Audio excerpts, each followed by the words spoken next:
YouTube. As always, we are back like clockwork every Thursday. I mean, you could call it Friday, 2 a.m., Thursday, 11 p.m. Pacific, if you guys are viewing from the Pacific time. Sam, go ahead and change the name of the stream. Yeah, for sure, Um, for sure, for sure. it's a pleasure having you guys on as always. Sam and I are just going to be chatting for the pregame show, talking a little bit about our expectations of the episode, what MCU is kind of doing in general, and of course, chatting with you guys in the chat. So we appreciate everybody who tunes in throughout the stream. If you're watching this the day after, joining us later, we appreciate you. Make sure to click that like button, subscribe, and click that bell so next time we go live, you can join us for our show. Yeah, so as people start joining in to the call, let me know if you guys are excited for episode 3 of Falcon and the Winter Soldier. The story's heating up. We got left on a cliffhanger Oh yeah. with that last episode, so this should be a fun ride. In the meantime, we're going to break down a few things, make our predictions about Baron Zemo. Obviously, we're going to talk about the Flag Smashers. We're going to talk about where the Skrulls are, because we predicted Skrulls. There's been 2 episodes. We haven't seen any Skrulls. So where are all the Skrulls hiding? In plain sight. That's the only right answer. Jonathan, how you doing tonight? I'm good. I'm excited. We have that 1 hour mark. Usually these episodes have been dropping a little bit earlier, which Mm-hmm. is something pretty cool. I know for WandaVision, the finale kind of dropped a little early. That was kind of cool. You think that's on purpose? Disney Plus is doing this, or they kind of just let it happen if it happens? I don't know, but I keep clicking refresh Yeah, every chance I get. just in case it drops a whole hour early. Am I right? I Hmm. don't think it's gonna happen. But if it does, then hey, all the power to them. It's Disney; they can do whatever they want. And if they want to give us their episode an hour early, let us go to sleep an hour earlier. Hey, I'll take it. So, anyways, how you been, bro? It's been a week. um, I've been good. I've just been trying to digest this episode. Last one was kind of a lot because Hmm. we got a lot of action. We got a lot of um, social issues that they were breaking down, which was really important for this series and show in general. Um, we also got to see Isaiah Bradley, Hmm. uh, super soldier that went to prison for putting on Captain America's suit while Captain America was gone, and you know was mistreated. And a lot of the shows building on this development of race and how race affects a Hmm. lot of people throughout America, and it's showing that this is a prevalent matter in the show, and it wouldn't be right for us to break it down without discussing this just for the time being. Yeah, I think in our position, we gotta acknowledge it. We have to say that what's going on, but I don't know if we're the right people to really touch on these issues. Obviously, we're lucky that we don't have to experience certain things, and so we just have to acknowledge and do our part to spread the message.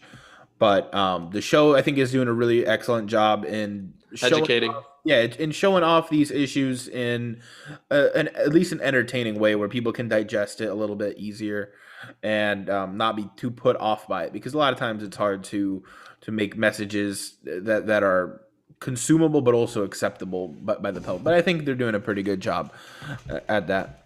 100%. And you got to respect the hell out of Marvel for being like a pioneer in the industry, somebody that's not shying away to do it Hmm. on a big stage like they have, and they're really trying to make change. So we really commend um, Marvel for all the work that they're doing, and spreading awareness and educating people throughout America that they're not just films, they're not just um, shows. They all have deeper meaning. But we want to kind of change the tone of the conversation. We could go back to talking about, um, I mean, the new Captain America, Jon Hmm. Walker. Get the hell out of my way. Stay the hell out of my way. Yeah, that was a mic drop. Now, I was looking at a bunch of stuff, especially on TikTok. If you guys haven't checked this out, by the way, if you guys are from TikTok and that's how you found us, then welcome to the show. But if you guys haven't seen us on TikTok yet, definitely go check us out. We're starting to build a little bit of a presence, a bit of a community there. About to hit 10K Mhm. followers. And so one thing that I saw is there's a lot of hate for Jon Walker, obviously, but there's also a quiet community of support for Jon Walker's character because, I mean, he did try to recruit Sam and Bucky onto his team. He did try to lend a helping hand. He made some kind of valid points that, hey, you're fighting an army of super soldiers. You're not going to win by yourselves. You're going to need our help. And when they refused, then he said, get out of my way. That being said, you don't talk to Sam and Bucky like that. Know your place. Your place is not telling Sam and Bucky what to do. They're Avengers. You're just a guy in a suit. You know what I thought was pretty interesting about that engagement is that at first you kind of understand where the new Captain America is coming from. He's asking Avengers for help on an Avengers level threat, it seems like. So Avengers light. I think what should have gone down in a perfect world, in a real world where, you know, pride is, I don't know, less than success in a way, they would have teamed up because what are you going to do? Put yourself at a disadvantage when presented itself. These guys are skilled combatants. I'm pretty sure they know. I mean, maybe Bucky and Sam think they could just do it themselves, but I don't know. That's where pride gets in the way. I mean, here's the thing, though, and I would agree with you if we didn't get that therapy scene later in the episode, because they literally agreed to put pride aside to go and do the mission. And then they're walking out of that therapy room, and then that's where they get into this altercation with new Cap. Can we just call him Jon Walker? Because that's what no one's replacing Cap. There's no new Cap. It's Jon Walker. That's who this guy is. That's not even a theory anymore. They straight up confirmed that that is the name of the character in the opening scene of the second episode. So they go to therapy. They agree to put their differences aside because the threat is so huge that they need to get along, even if it's for the time being. Yeah. And then 5 minutes later, they can't do the same thing with this new guy that they just met. So I don't know. These guys have quite a history. I'm not 100% sure. Were they on the same side in Civil War or on opposite sides? Which two? Falcon and the Winter Soldier. Oh, they were on Team Cap, both of them, obviously. Okay, so they were on Team Cap together, even though they kind of don't like each other. Right? Like throughout the entire series, they never really liked each other. Well, I mean, there was a scene in Civil War where Spider-Man is actually fighting both Falcon and Bucky, and Spider-Man, you know, does his thing, and both of them are like, let's not talk about this ever again after Spider-Man webs them onto the floor. But you know, the dynamic's a little different. It's not that Sam never liked Bucky. No, they didn't get along. Bucky was brainwashed, and throughout the film, Zemo was using him as a puppet. So, I mean, well, it's not just that, because they met in the Winter Soldier movie. By the way, before we continue, YT was not taken. Thank you for joining the chat. It's supposed to be about an hour until the next episode, but Disney Plus likes to drop things a little early. So last week, for example, was about 10 minutes early. It was look at anywhere between 50 minutes to an hour before this episode drops. And feel free to stick around, ask some questions, get engaged in chat, invite your friends over. We're constantly clicking that refresh button. So the second it does go up, we will let you know if you want to stick around and wait until then. We're just chatting. Feel free to chat as well with us. We appreciate everybody who tunes in and gives their input on what's going on in the MCU currently. But there was so much to digest last week, and I feel like we didn't break down a lot of it in content throughout the week, so we could give you guys a really good pregame show that Sam and I have been planning for quite some time now. So, you know, this live stream thing, no problem. This live stream thing is something that we really are trying to build in. So if you do enjoy our content, make sure to like the stream, comment, or keep active in the chat and subscribe. We really appreciate it. So yeah, this show is going to be crazy. We already know from the past two shows, like the vibe of the show. I feel like somehow, some way, Sam is going to get his hands on the shield this episode. I don't know if Zemo plays. Definitely. I don't know if Zemo plays a part in it, but the way that Bucky caught the shield in the fight last episode and looked at Jon Walker like what are you doing? Like, it was so weird. So thank you for subscribing. We really appreciate it. YT was not taken. YT was taken, not taken. Let us know in the chat some theories that you had about what we're going to see and what roles maybe Isaiah Bradley can play, and his grandson, Elijah Bradley, who plays Patriot in the comics. Yeah, so part of the Young Avengers. So that here's the thing. I think that they're setting up Young Avengers. It seems obvious at this point, right? Kate Bishop and yep, with Kate Bishop. Now they have Isaiah Wiccan Bradley's and Wanda's kids. Yep, Wanda's kids. Who that might take another couple of movies or episodes of shows or something to set up how they can come back into Cassie reality. Lang, Ant-Man's daughter. Yep. So it's 100%.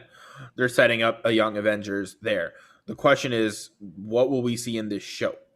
And I don't see the grandson doing as much in this show. Maybe he'll make another cameo appearance. Isaiah Bradley, I think, will have a story arc, though. I don't think it's going to be a one-off episode. He's going to likely not make an appearance in this episode. I think they're going to focus more on... Is he going to come in and rip Bucky's arm off like he said he did back in the day?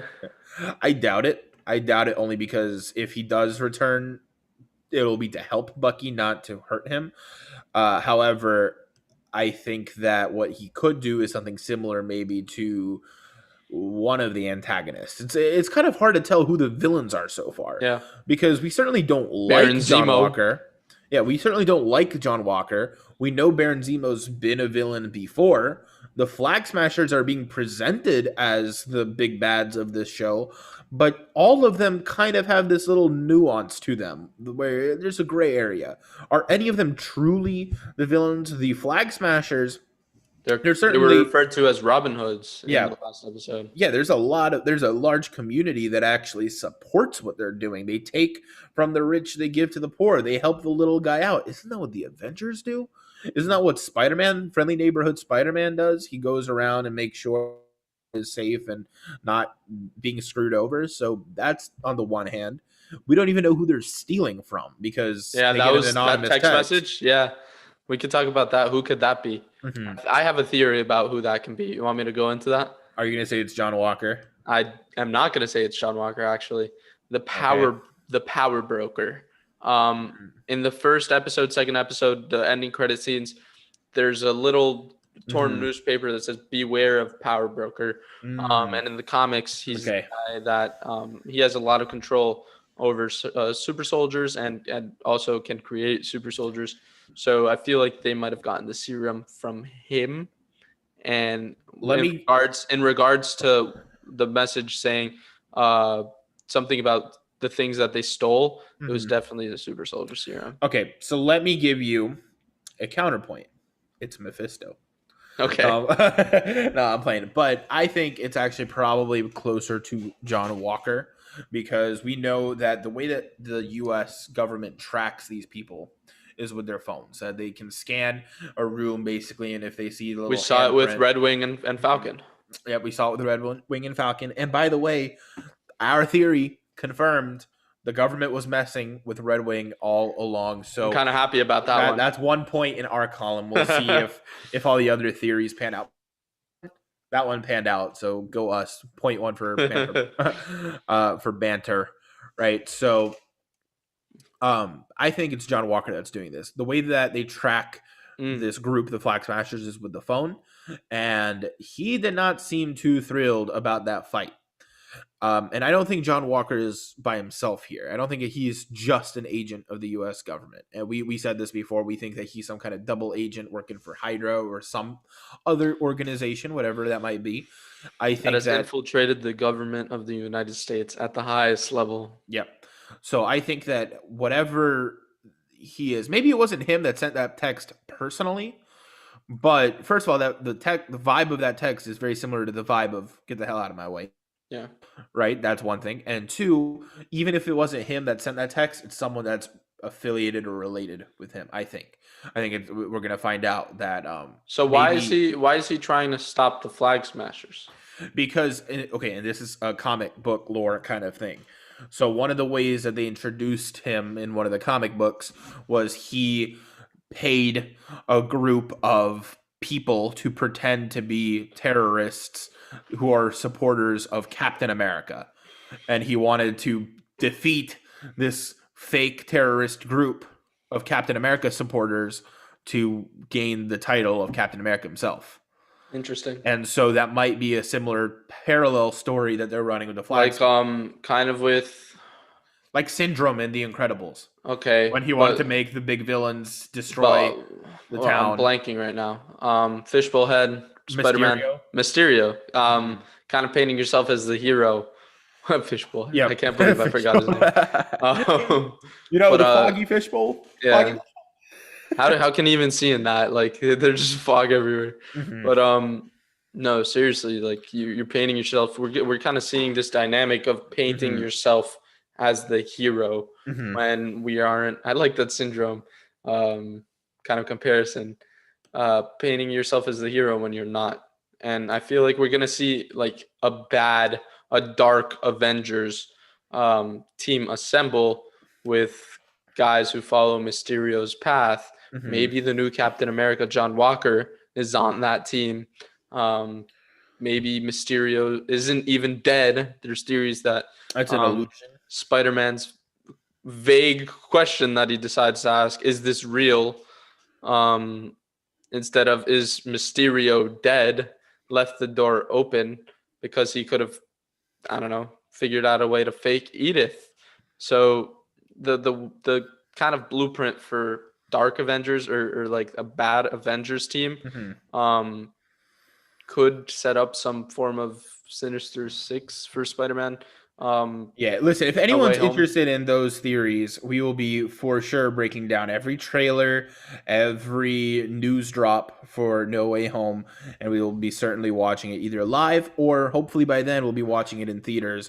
I know vaccines are starting to roll out. We're starting to get immunization here. So hopefully by then we'll be watching movies back in theaters with large crowds the way that we're used to when Tom Holland says something quirky, everyone breaks out and laughs, and it'll be all great. But stick around. That'll be in December when we talk about more of our Spider-Man theories. Let's talk about Falcon and Winter Soldier. Oh yeah. So lots of different things to break down. We were left on that cliffhanger of Baron Zemo. Didn't even say a word. All he had to do was give us a look, and we know that there's something big coming. You think he's trouble right away, or you think that they're going to make it a slow burn? Because I don't think he's going to be trouble right away. I think he'll actually be willing to help until he sees an opportunity to help himself. Well, this always it's kind of like what we saw. He didn't he wasn't ready to take on the Captain Mm-hmm. America shield at the beginning of episode 2. And we saw that it was kind of conflicting because a lot of people expected something out of him. So I don't know if he's gonna be a bad guy necessarily because they kind of painted him humanely. You're talking about Jon Walker? Yeah. Yeah. Okay. So the I was the talking more about Zemo, but we can talk about Walker. yeah, it's gonna go hand in hand. Get ready, get ready. Mm-hmm. So with Baron Zemo, the last time we saw him Mm-hmm. was when, I mean, he was putting a gun to his throat, and T'Challa, Black Panther, rest in peace, Chadwick Boseman, saves Mm-hmm. him. He puts the vibranium glove on the gun, and he saves his life. Mm-hmm.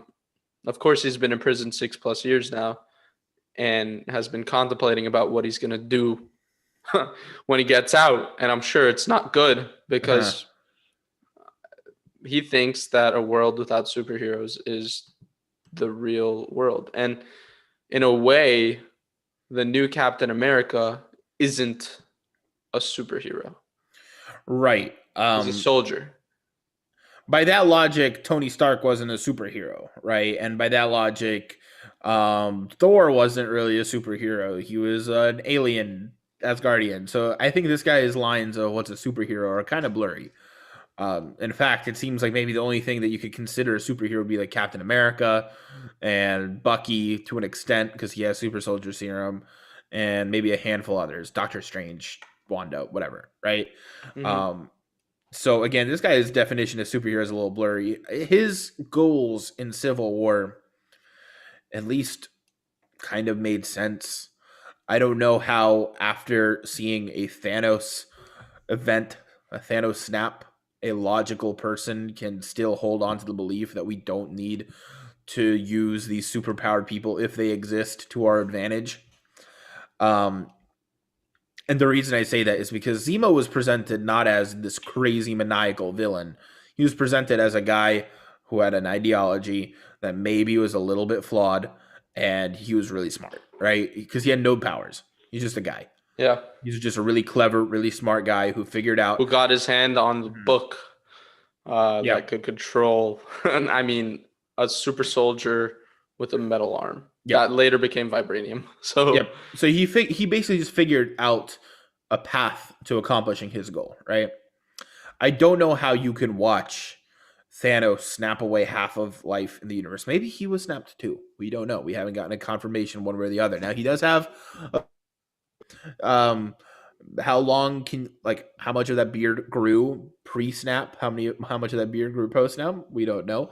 I don't know how much hygiene he gets inside of that prison, but maybe that beard is meant to indicate that he actually was alive throughout the whole time.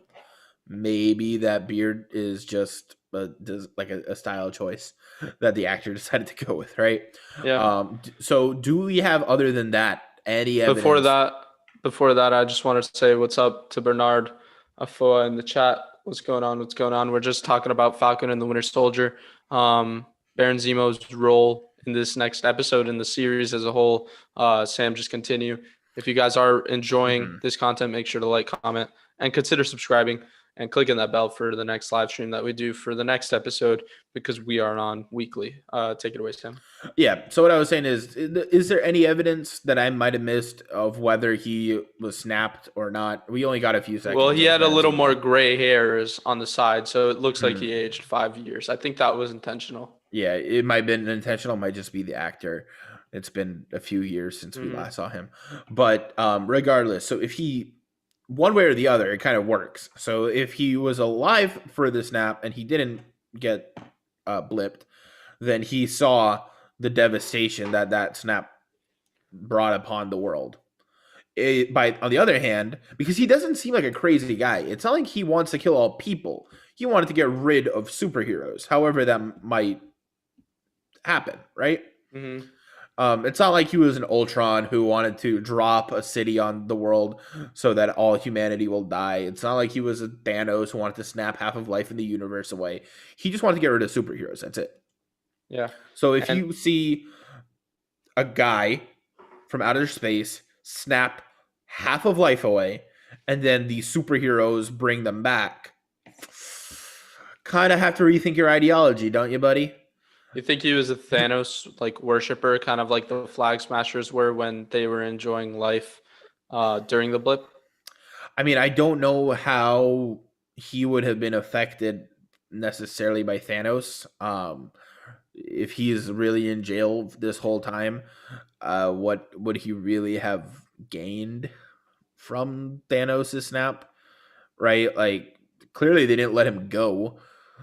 It's not like half the guards means twice the escape opportunities, right? So I don't know if he would even have a reason to worship Thanos. Like, yeah, he got rid of some of the heroes, but then the ones remaining still were able to come back and save the day. So I don't know if they're going to play into that. I think they're probably going to go a different route. And here's my prediction, and this is what I think we're going to see in this episode. Go for it. I think that it's going to start off as him being reformed or somehow rationalized by the snap. He's going to say, hey, I just watched down the world break down. I saw that we kind of need superheroes, whatever. He's going to help the team out in some way. And it's going to be genuine help. However, once it's probably going to be like, hey, I'll help you, but I got to come with. Or let's go talk to Hydra. They have some info or whatever. So, some storyline like that. They're going to be like, okay, but we're going to keep a close eye on you if we let you out of this prison, right? They're going to be able to go around. They're going to crack some jokes. They're going to establish some kind of rapport. And the moment Zemo finds an opportunity to turn it in his favor for whatever his goals might be, whether that's to reestablish a new Hydra, which is what I think, because we broke that idea down. In the comics, Zemo established a new Hydra after the first one collapsed. I think that's where it's heading. It's that he's going to help the heroes, and then all of a sudden he's going to find his moment and he's going to strike and he's going to do something, whether that's help the Flag Smashers or help Jon Walker or whatever he has to do to get some kind of power or control in this universe. Yeah, yeah. And this idea of Zemo kind of playing the good guy and then turning on him might be a way that he kind of gets his get out of jail free card, if you want to put it at that. Obviously, Falcon and Bucky think they need his help pretty badly enough to turn to a guy that brainwashed Bucky. Bucky was starting to get his bearings straight. He was coming back out of being, lost in society. And then, Zemo just comes in Civil War and just messes everything up. And, Bucky, that encounter is worth this entire series. Just watching Bucky stare into Zemo's eyes and say something to him. Throughout this series, I feel like we're going to get some sort of development of Baron Zemo and Bucky, and it's going to really show Bucky breaking out of the shell, that his mind is his own now, and out of all these years, nobody can go back into it. And we're going to see the Winter Soldier's character, the White Wolf character that they mentioned in the last episode, little Easter egg from his time in Wakanda, develop into a character that is no longer tormented by his past, no longer stuck in the past because of how many people tinkered with his mind. He's going to make amends with not only all the people on his list, but with himself as well. And then he can truly move on from this trauma that he's lived throughout his entire life. So it's absolutely terrifying, and I don't remember where I saw this. I don't even take credit for this idea because it's too brilliant. I didn't come up with it. I think it was in either Civil War or Winter Soldier. I think Winter Soldier. Captain America asks him, "Do you even remember what you did?" And he goes, I said that, Sam. You said that? Yeah, I said that during our last watch thing. I remember all of them. And so, maybe it was you then. Whatever. If it was you, then thank you for tooting my horn. But he goes like, "I remember everything," and we see that, for example, the first episode, we saw how he befriends this guy who Yuri. He killed his son. Yeah. He killed his son in the bar. That whole ballroom, my bad, scene where he goes and hunts down one by one, and he befriends the guy's dad to try to make amends in the best way possible. But that means he remembers being brainwashed by Zemo. He remembers that full and well. He knows exactly what Zemo made him do. Clearly, from episode 2, Bucky puts on, he knows a lot more than he puts on. Yeah. He's known about Isaiah Bradley, never told anybody. I feel like if he did, maybe either Cap or Tony, someone could have helped. I don't know if Tony would have done anything for him, but Cap might have, right? I don't know. It seems like Bucky's been keeping some secrets.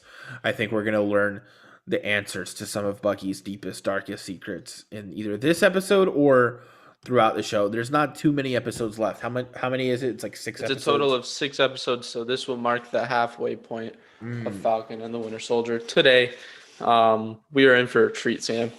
Oh, we better be. That's the scary part of making a show that's so short is it's hard to set up a story. You just have to set up a story and give people closure at the end. You don't have enough time to. You have 6 hours, but you don't have enough time to truly develop an entire show. So these standalone Marvel series are kind of something we've never seen before. When it comes to a theatrical and cinematic standpoint, where you can build a movie style show in a smaller setting, but with what seems to be like you're watching a film. Yeah, I mean, I completely agree with where you're heading here. It's like a 6-part film. It's that they're making it's experimental, right? So we've seen with WandaVision, they really went all out with the crazy, right? They did each episode is a different time period, a different style of sitcom. And that was easy to follow along. You knew there was progression because the time progressed and whatever. This one, Falcon and Winter Soldier, they are trying to do an actual action movie spread over 6 episodes. And normally a TV show, they have like the A plot, like the main characters figuring stuff out, then they have a B plot, a C plot. This is doing it, but they're all one plot. Yeah. It's not like, for example, like Game of Thrones, where there's like Daenerys' stuff, and then Jon Snow's stuff here, and Don't then spoil Arya's nothing. stuff here. I don't know who hasn't watched that. I mean, I don't know. Just But watched it, so I just watched it, but I feel like anyone listening to this stuff, whatever, I'm not even gonna say it, but like there's stuff happening here, stuff happening there. They don't even meet until like 2 episodes before the whole show is over, right? This is different. This everyone's connected from the very get go. There's interactions from the very beginning. I mean, I know the first episode they didn't really have Falcon or Winter Soldier talk, but we knew it was coming when they both saw Jon Walker. And in the second episode, it's just everybody meets. Boom. Let's go. Let's get on with the action. Let's get on with the story. Let's progress. Let's move it along. it's We not don't have a only lot of time. everybody meets, it's everybody meets. We saw them and the Flag Smashers Mhm. go hand to hand in combat, and the Flag Smashers, as I don't want to quote it exactly because we keep this family friendly, but uh, that little girl just kicked yo blank Falcon to Bucky. So Mhm. that dynamic is just one of the most wholesome and pure dynamics that we've seen um, Mhm. in like a back and forth dialogue kind of setting. Oh, they had some good quips where they went back and forth at each other. The best is, like you move like so silent, like an assassin, and then Falcon just sneaks up right behind him. No, it's a fun dynamic. It's kind of weird when they quip and joke and act so friendly on a battlefield when their life is on the line, and then 5 minutes later they talk about how much they hate each other in therapy. Hmm. But there's a really powerful line where Bucky goes, Oh "Well, yeah. if the reason I care so much is because if Cap believed in you and he was wrong, then what does that say about me?" Hmm. Um, throughout the whole show, and by show I mean the MCU, because the MCU is a big TV show now. Throughout the whole entire thing, right from the very first Captain America, where Yep.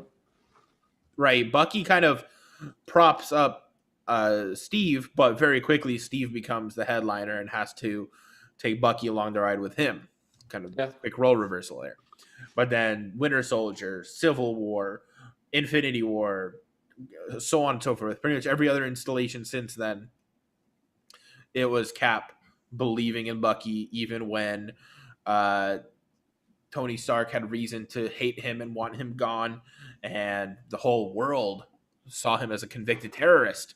Right? He was an assassin. He was going around murdering people. We see it even in this show. They show flashbacks. Yeah. Cap believed in him, and if Cap was wrong about one guy, maybe he's wrong about the other. What are your thoughts on the whole sequence? That because it was funny, right? It was deep. They did the whole like, oh, are you doing a staring contest joke? But then they went right in for the deep stuff. Just break that whole scene down. What are your thoughts on that? Well, I originally said that this was one of the most powerful scenes in the MCU because we really saw the human side of things. In this Mhm. entire series, we've seen the human side of Mhm. Bucky, not the super soldier brainwashed Bucky that we've known since after Captain America, the first Avenger. Mhm. Um, we are seeing more of how he's developing as a character, and to see him say that, to see that that means that much to him Mhm. currently, because it takes a lot for a guy to admit that he doesn't know if Captain America, I mean, the guy put his neck out for Bucky in both the Winter Mhm. Soldier and Civil War. And for him to say that kind of brings everything full circle to realize that it's more than just about beating the bad guys at the end of the day. It's about one of the most wholesome human beings in the MCU, Captain America, Steve Rogers, trusts you with all his heart, and you have that expectation and that weight on your shoulders. And we see that it's a Mhm. lot to carry. Yeah, and that's something that the MCU hasn't really explored much. And I'm kind of surprised it took this long for them to even get here. Of what does being a superhero actually mean for a person that maybe isn't built like that, right? Because Bucky, he was just a guy in Yeah. world like in what, the 30s, the 40s. He was a normal U.S. soldier. He went to dances and had a little scrawny friend Steve that he took care of when he gets beat up in the alleyway, right? Like, he is not a superhero by any means. He's just a normal guy, and he gets thrust into this role where first he's a hero, then he's a villain, then he's a hero again. He's just saving the universe now. What about Falcon? Same thing. He's just a soldier, right? He signed up for this thing. He's courageous. He wants to fight for his country, for freedom, but then he never signed up to save the world, right? He never thought he was going to be coming out of a portal 5 years after he got dusted and taking on an army of aliens.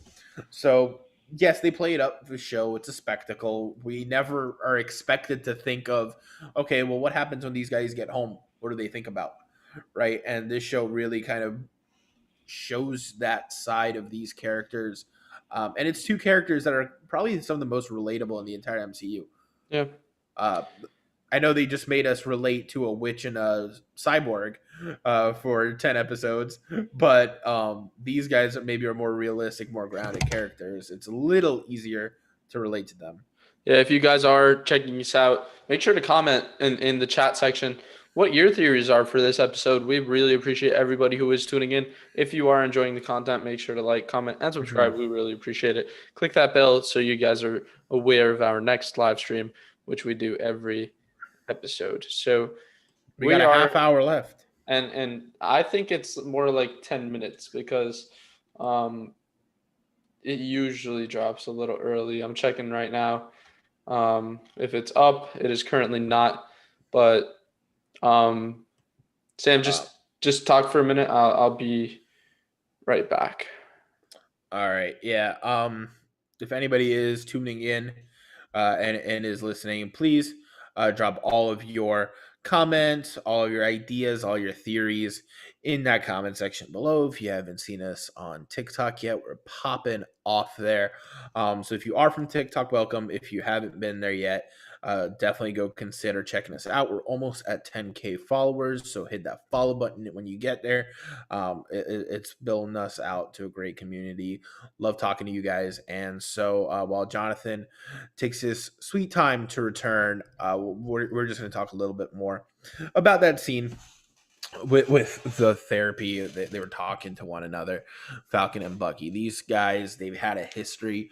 It has not always been the best one. They started off as mortal enemies, right? Bucky was the Winter Soldier. He was trying to kill Captain America and anyone that was on his side, and that was Falcon in that moment. So it started off as mortal enemies. It was a fight to the death, and there was not going to be any alternative. And over time, when Steve realized who the Winter Soldier was, and Steve started sticking his neck out for him, started vouching for Bucky, even after everything, Steve still vouched for Bucky. Sam never fully accepted that. Sam was always skeptical. You can look at every single movie that they appear in, every kind of interaction they have. Always skepticism. Always, okay, well, you're still a terrorist. Okay, I don't like you. I'll sit in this car with you and do patrol, but I don't like you. And now they have to actually put their differences aside without Steve Rogers. They can't say, okay, well, we're doing it for Steve. Steve is gone. Steve has decided to live his life in the past where he belongs. Now these guys have to figure it out without him. And a world without Cap, a world without Iron Man. Who's left but Falcon and Winter Soldier? Now, Jonathan, take over. I'm going to go grab some water real quick. I don't know if I'll be as long as you were, but I'll be right back. All right, so if you guys are tuning in, the perks about joining a smaller stream is that you can interact with us one on one a lot more easier than you can a bigger stream. So if you are with us, we really appreciate everybody who tunes in to the chat because, as I said, we are a smaller stream. We can respond and chat with everybody in our chat while we can. Um, and I really appreciate everybody who's tuning in. I know we're getting a little viewership every now and then, but hopefully it'll turn around soon because Sam and I really are passionate about this. We really want to grow in this industry, in this field, maybe get some collaborations with some other shows so we Mhm. can, get our foot in the door. So if you know anybody that would love to have two guys on the show, just to talk about Falcon and the Winter Soldier, you already know. Uh, Sam and I are accepting every call we can get and trying to grow this thing. So yeah, sorry about that little anecdote of me, sharing a little personality of the Hey, you show. ain't gotta apologize, dude. That's what we're here for. We're Yeah. here to talk with the people that are watching it. When we get viewership, when the chat is going crazy, that's when we're having the most fun. And also when we're watching the show, we're having a lot of fun. It's almost launching Disney. If you just want to give it to us a half hour early, that would be splendid. If not, it's all right. We'll wait. We were planning on waiting anyways. Hmm. But yeah, this show, there's still a lot of questions left to be answered. There are 4 episodes left. This is the mid-season finale, right? If this was like a regular show on TV, this would be it. There would be this episode and then nothing else for probably like a month or two, right Hmm. before they drop the next one. Obviously, Disney is not making us wait that long. Thankfully, the Please Stand By felt like an eternity, regardless. And I binged that whole thing after the show was over, Yeah. and that still felt Oh, you infuriating. don't understand when you watch that first episode and you have to wait a full week not knowing anything, and you're Mhm. just like, what did I watch? Mhm. Um, it was a fun experience for sure. This one's kind of different. I know we're talking about the genre of the show, the vibe of the show as a whole is different, but the kind of excitement around WandaVision was a little crazier because it was like the first show and there were so many theories going rampant. This show's not theory driven. This show's kind of Mhm. giving it to us.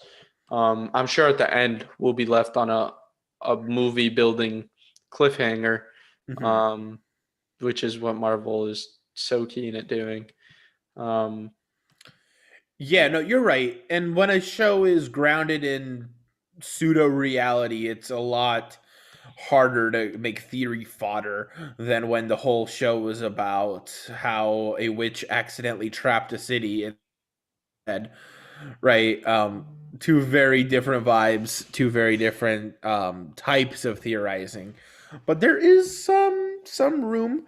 Uh, I want to ask you, what are your thoughts right now about the Flag Smashers? In the first episode, they were clearly painted as villains.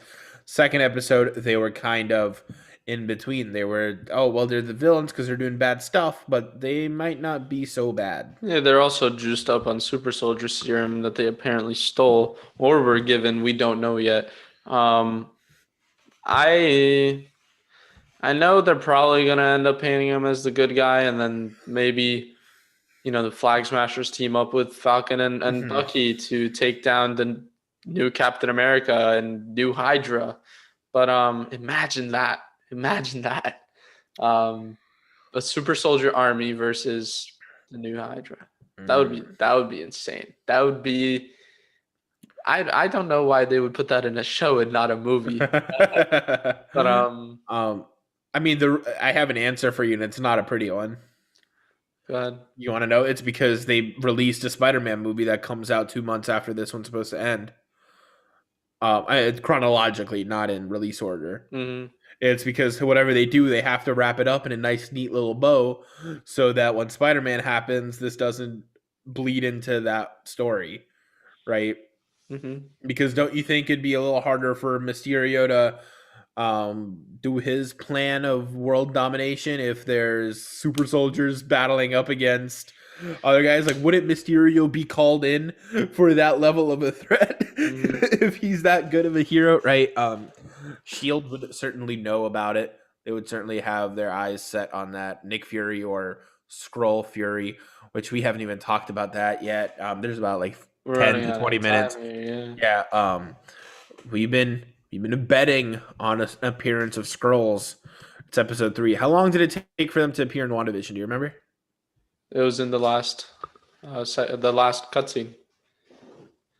Wasn't there one appearance before that, or no? Nope. It was the only appearance was in the last cutscene. So you think we're gonna have to wait 4 more weeks for this? I don't know if we'll even get one in this. I at first said that we've seen everything after Endgame show some Skrulls, but I think they're going to take a break from that and start introducing other things. Maybe the Eternals, maybe Shang-Chi and the Ten Rings. You think we're gonna get Jon Snow up in here? Oh, imagine! Yeah. Oh Moon my Knight. God, Moon Knight, or I mean, dude, that would be incredible if we just saw that. What's the actor's adaptation. name? Kit Harington. Kit Harington. Okay. He might make an appearance. I doubt it. Definitely not in this episode. Not in episode 3. Maybe episode 6. Imagine he just pulls up and they tell him you know nothing. Or he says it to someone else. That might be even better. Keeping the message going. But this has been fun. It's always tough waiting it out, especially because on the East Coast here, 2:40 a.m. We haven't even started the episode. But we're all doing it. Well, we're doing it because we love it, but also for you guys, for anyone that wants to tune in, listen to us talk Marvel for about an hour before every episode. I know that this hour is daunting and grueling for everyone, so we try to make it at least a little bit more fun, sharing our thoughts with the world. Hopefully you guys have something back to share with us. But as we're really turning the corner here, any last thoughts before we get this episode started? What are you hoping to see? I'm hoping to see some development between Baron Zemo and Bucky Barnes. I said it earlier in this pregame show, and I'll say it again now. This is going to be my sweetheart in this series. The interaction between Bucky and Zemo and how Bucky can overcome his past trauma, his past brainwash. I'm looking forward to how Baron Zemo will come to play and how he's going to get his iconic purple mask from the comic books. That's going to be something. If you guys are joining our stream live now, please consider liking the stream, subscribing. We really appreciate it if everybody subscribes. We are a small channel, so we can interact with the chat as much as we can and as much as you guys are engaging with us. I keep on trying to do that when somebody joins, but they tend to sneak out every time I get a chance. But we're just wholesome here, you know. We're trying to do this for you guys, and Sam and I know we can put out good content, but the problem is getting a lot of people to see it. We've got on TikTok 10,000 followers almost, and we want to start translating that over to YouTube because this is our main goal here is to grow this, and kind of make it our baby in a way. But yeah, hopefully we can get this show on the road shortly. Yeah, it's all about when Disney Plus wants to drop that episode. This show has really been something special. More so than anything else, the action in this show has been something special.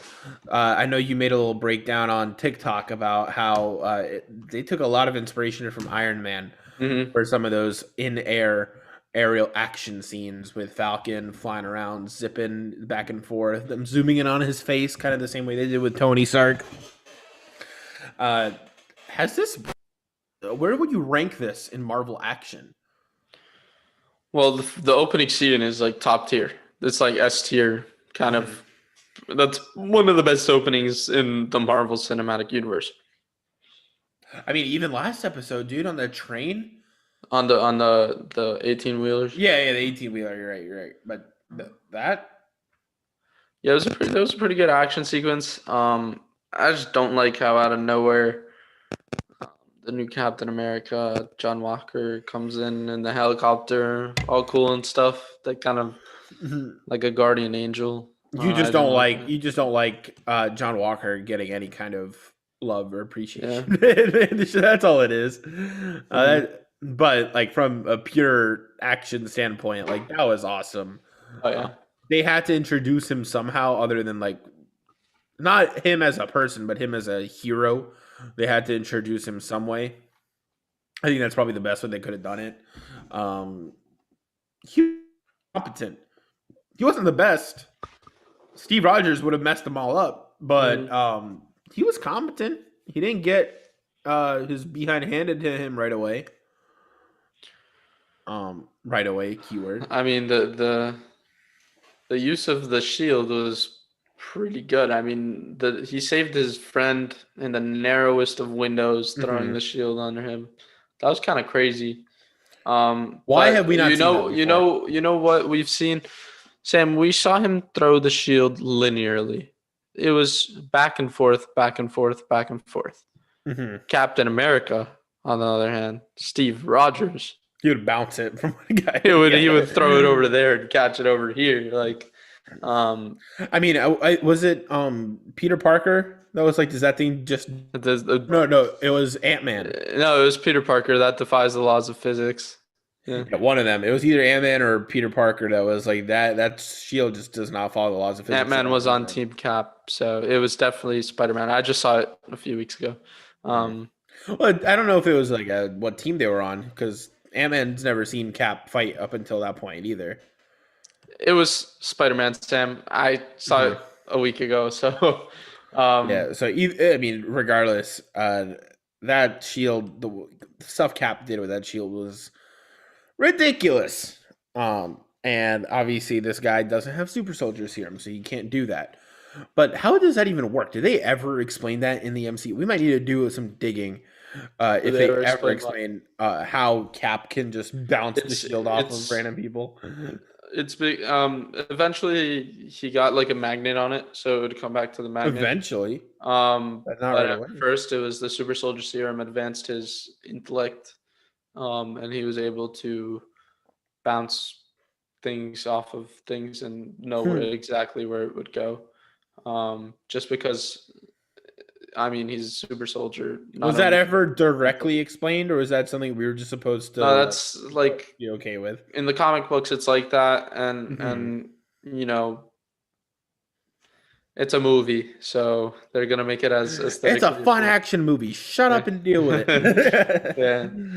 Yeah. Physics. I mean, you want to look at physics? Go back to Black Panther and Civil War, kicking Captain America's shield like 4 times and staying up in the air. That's not how momentum and tension and all that stuff works. But now I don't. Okay, and this is something where I would love to. Maybe we'll connect on LinkedIn or something with a physicist and get them on the show or something. Because if a metal like vibranium did exist, where it can absorb all kinetic energy and just shoot it back out at will, I mean, would you then be able to do something like that? I mean, that was before that the new suit could catch that kinetic energy. And I mean, the suit was still made of vibranium, just wasn't as good. No, I know, but like vibranium wasn't. It was vibranium on vibranium as well. Cap shield versus. Right, so it's just like kept like it's like a bounty house. Kept just like going from one to the other. So hold on, we got New World Order, which was the first episode. The Star Spangled Man. Any theories on episode 3's title? Oh, on the title? Yeah. Falcon and the Winter Soldier, episode 3. Baron Zemo. Bum bum bum. No, I feel like yes. It's gonna be something about fighting inner demons or something like that. Because listen. Okay, 4 words for episode, or sorry, 3 words for episode 1, 4 words for episode 2, 5 words for episode 3. It's technically 3 words. Star Spangled hyphenated. All right, so it's either going to be 5, another 3 word, or 3.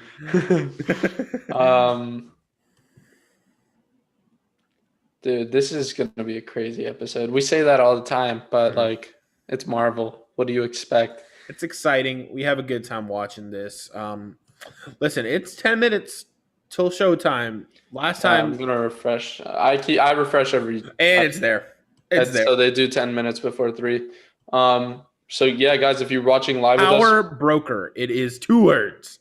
it's Power Broker. It is power broker. I called it. All right, let's get into it.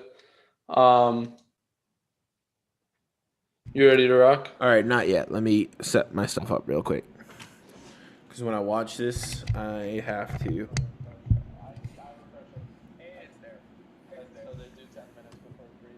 All right, I'm on. Okay, give me just a second. All right, let's go Disney Plus, Power Broker. I'm gonna pause it as soon as like it loads in. Just Okay, go all the way to 0, 0. I'm ready when you are. All right, 3, 1, action. All right. Oh yeah, Power Broker confirmed. Let's go. Previously on.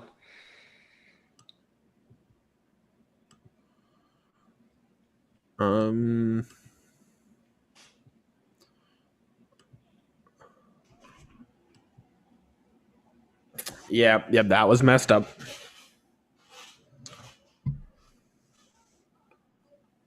They used his blood to make more super soldier serum. That's probably what it was. Wait, hold on. I think I turned your audio down a little too low. So I'm trying to balance the show volume and you. I think I turned you down too low. Say something? Yeah. What's up? Okay. If he was wrong about you, then he was wrong about me. Mm-hmm. Yeah, well, it's called Power Broker, so. I called it, man. I called it.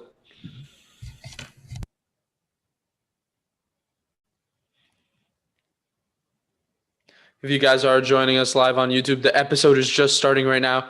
We are watching it live. Sam and I are on the same pace. We're giving you guys our live reaction. So make sure to go check out Disney Plus. Make sure you're streaming it right now so you could join us after the show and get our live reactions and come for our theories on what will happen on the next episode as we are listening to the most epic introduction in cinematic history, the Marvel cinematic introduction. Sam, I cannot hear you. Your microphone is muted. Can you not hear me now? Yes, I can hear you now. Okay, just make it sure. Power Broker, bro. Oh, what is A this? blip. Oh, I don't trust this. This is too wholesome. This is far too wholesome. I don't like it. Kind of like this guy's voice. Huh? I kind of like his voice.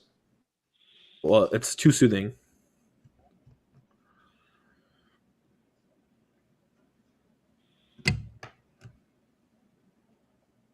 That hits a little too close to home. I don't like it.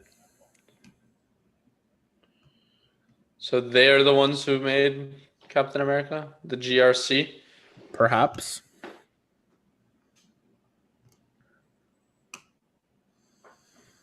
Oh, are they going to make him look all cool? I'm about it. I like all this stuff.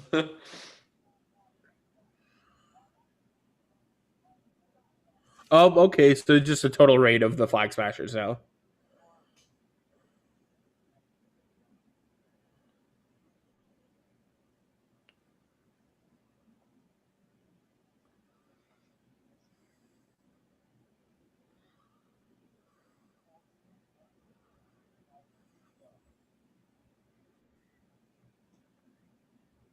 Oh, Oh, do you know who I am? oh. How are you going to react to that? How are you going to respond? Just stare him down?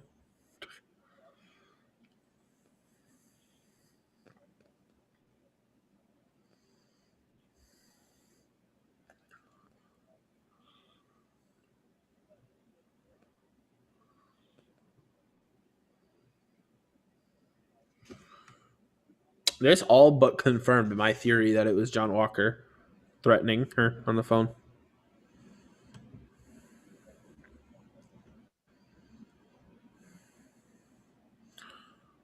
Well, cut to people with a better to hand. Zemo. Wasting no time. We get a title like Power Broker. Now this.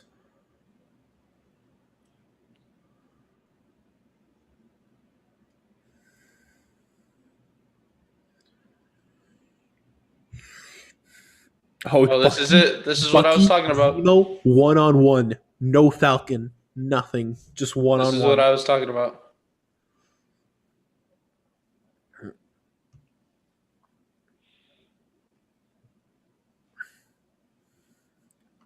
$61.72. What's that a reference to? Don't know. You have to look that up. Write it down.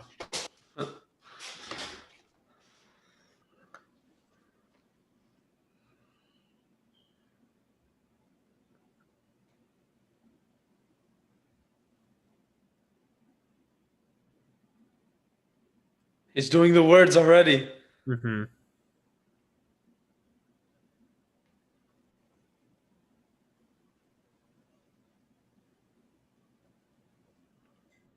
Oh my god. So unfazed. Like, did he just know Bucky was coming?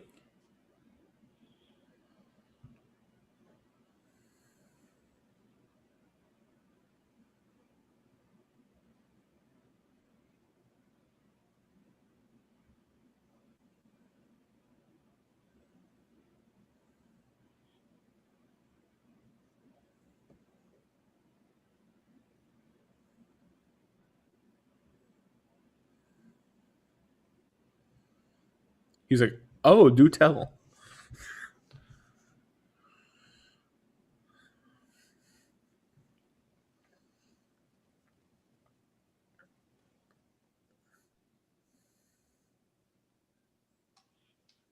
Hydra, baby.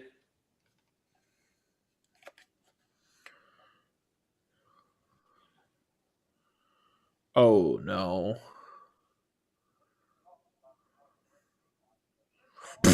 Oh, that was quick.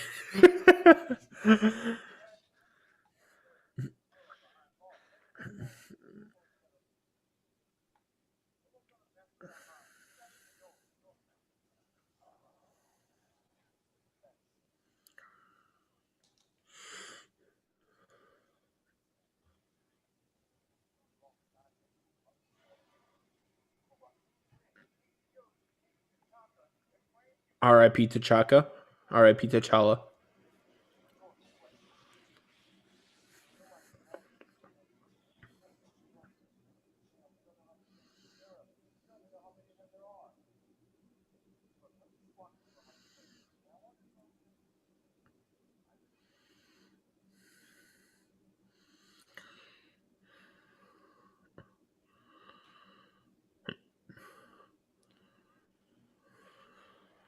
It's the book where I read the words and then you do what I say.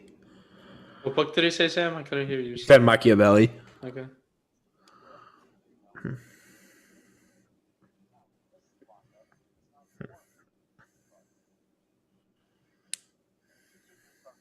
We gonna get a prison break? Mm-hmm.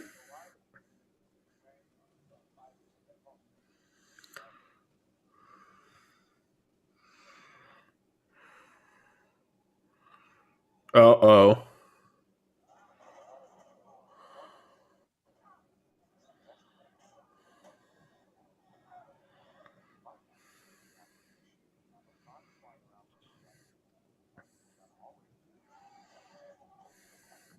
There's that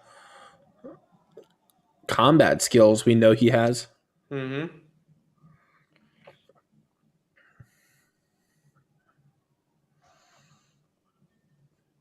Something tells me this isn't a future plan. This is like a It recollection. already happened. He's gonna pull up. He's also standing right behind us right now, Sam.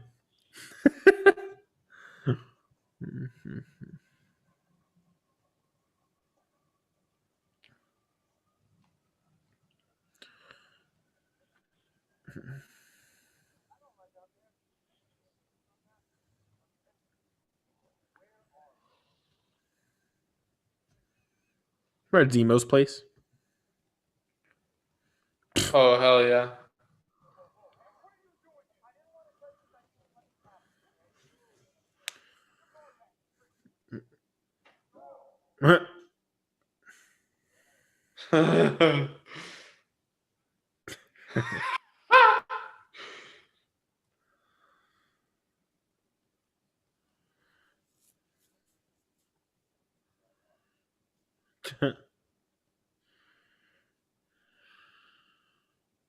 I love this.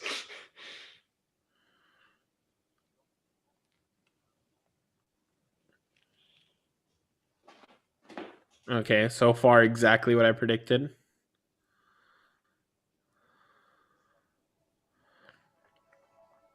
You know, that smirk shows me this guy knows Hydra had nothing to do with it. Oh my god. Zemo knows Hydra had absolutely zero to do with it.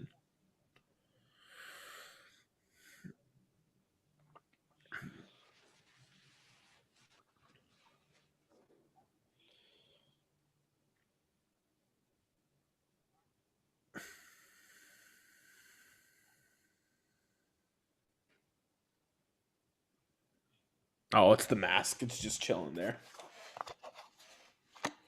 Oh yeah.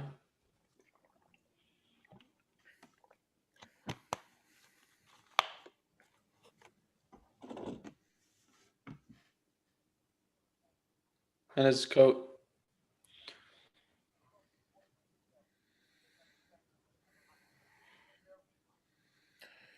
Now, how does this work with Bucky's no harm clause? What was rule number 2 again? No harm. Yeah. Nah, I know, Sam. Yeah. So it was like nothing illegal, no harm, and I don't remember what the third one was. I am Bucky Barnes, no longer the Winter Soldier. I'm here to make amends. Mm-hmm.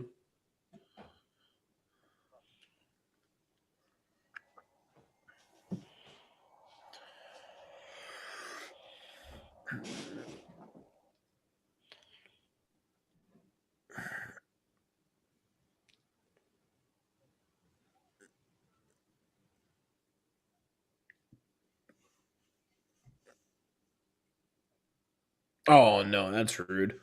But he is a villain after all.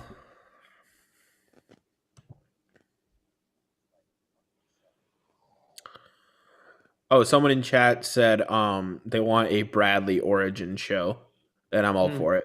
That could be good. I support that 100%.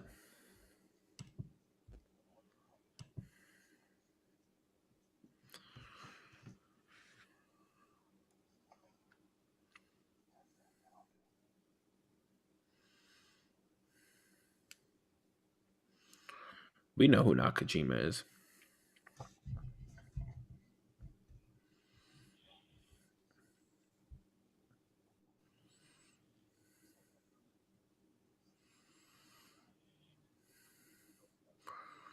Oh, it's the same book.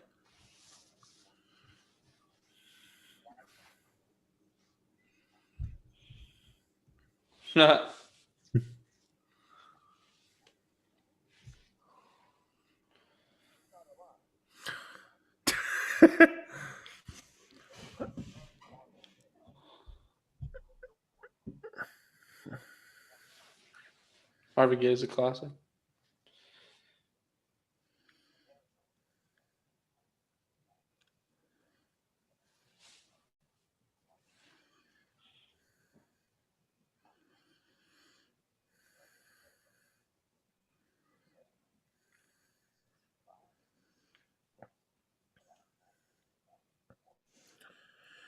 Sokovia.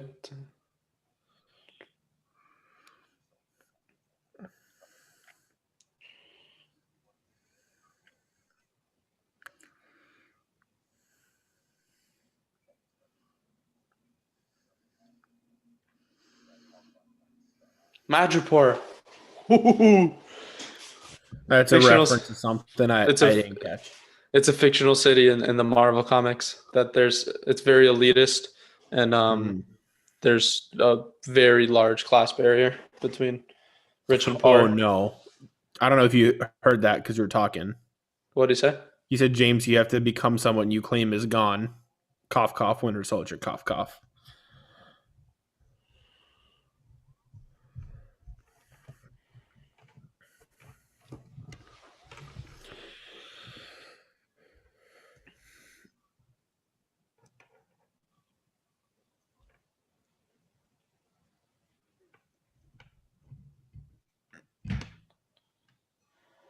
Oh.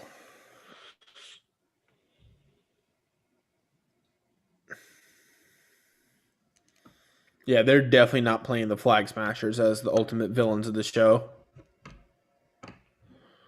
If they're doing this to humanize like the leader, no, they're not playing these guys as the villains. They want you to sympathize with them. And it's working.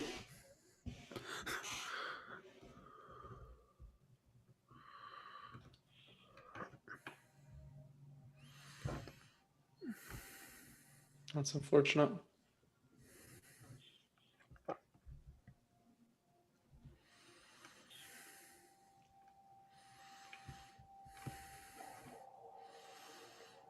Madripoor. There it is. Madripoor. You get it, Tim? The poor. It's a very mafioso kind of run city.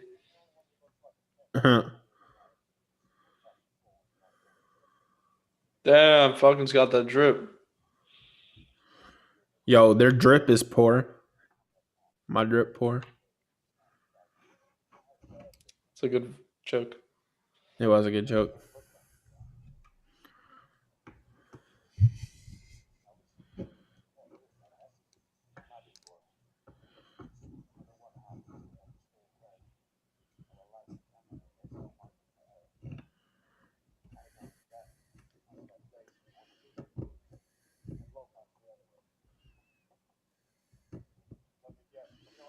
High town, low town.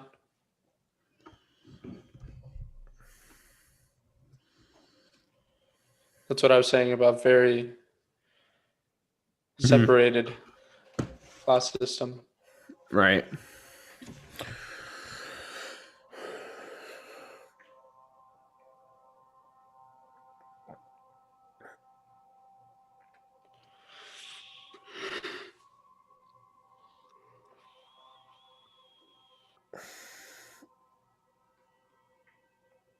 They get an escort right into Lowtown.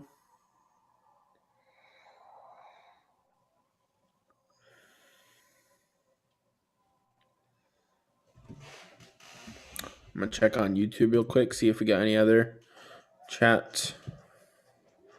As we're doing these establishing shots. No. Okay. Oh, look at the vibranium arm. Mm-hmm.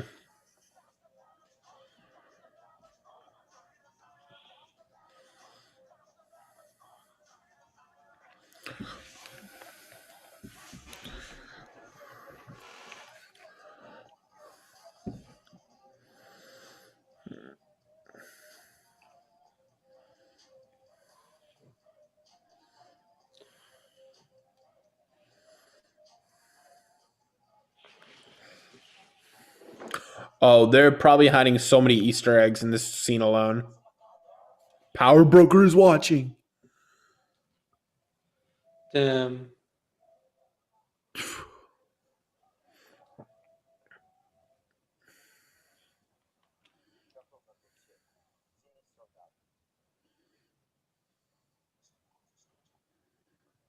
Oh man.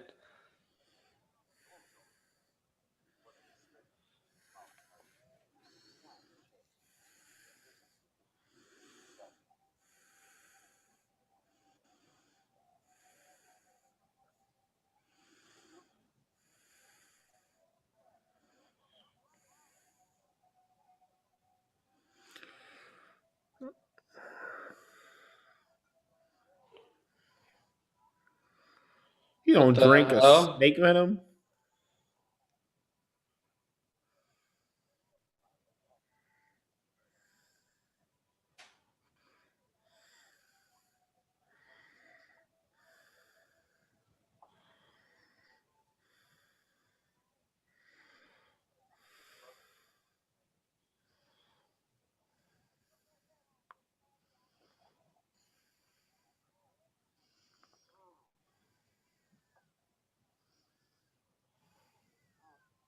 Huh.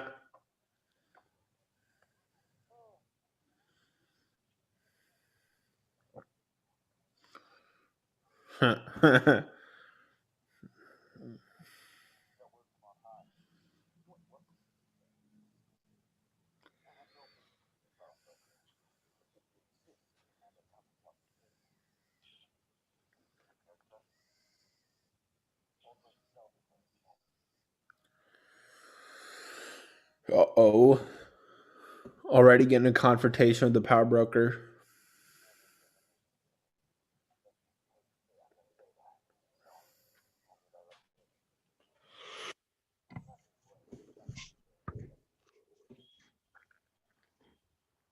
Well,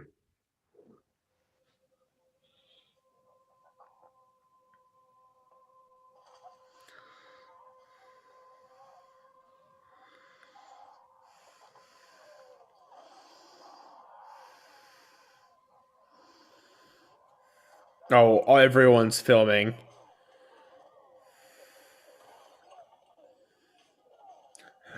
Now there's video everywhere of Winter Soldier working for Zemo again.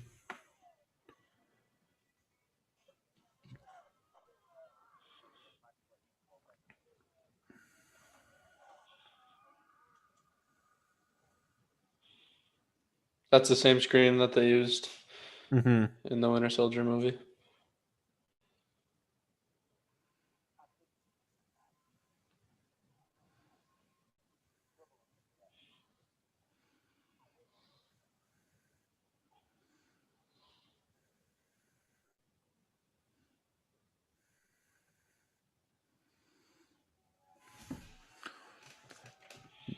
Well, if Bucky ain't the best darn actor you've ever seen.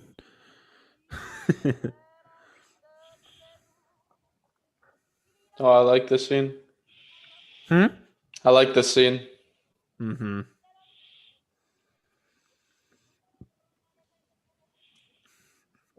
Slow motion to pad the runtime.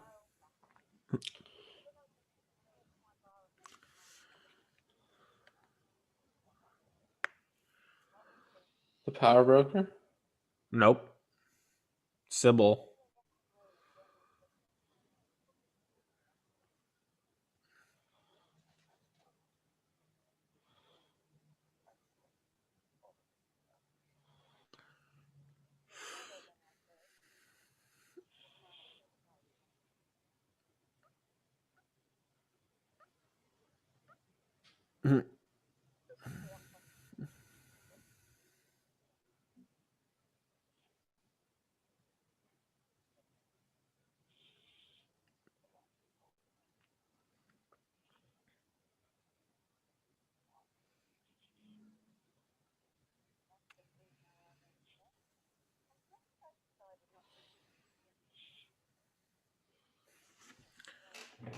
Uh-oh.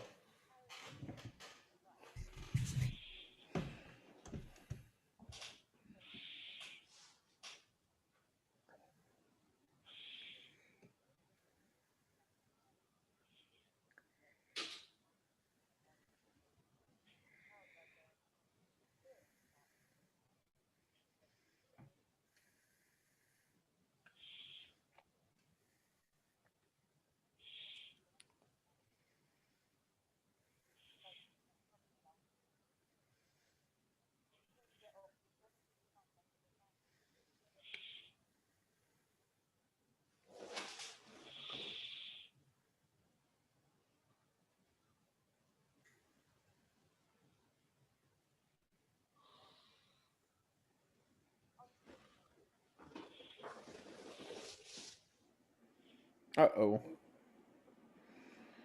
Brace yourself.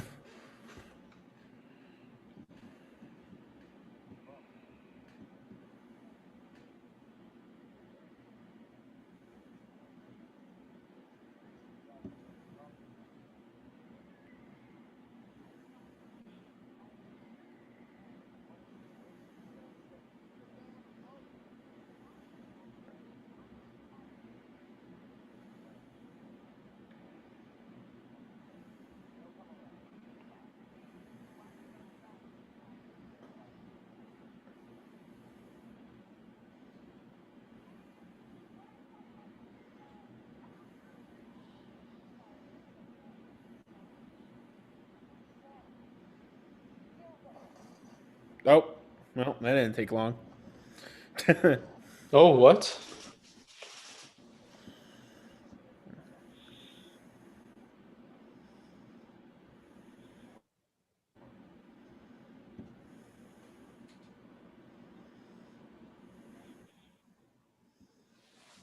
And they got Bitcoin in match report?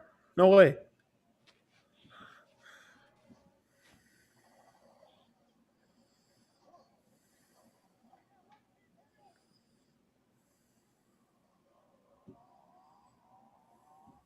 They lost Zemo.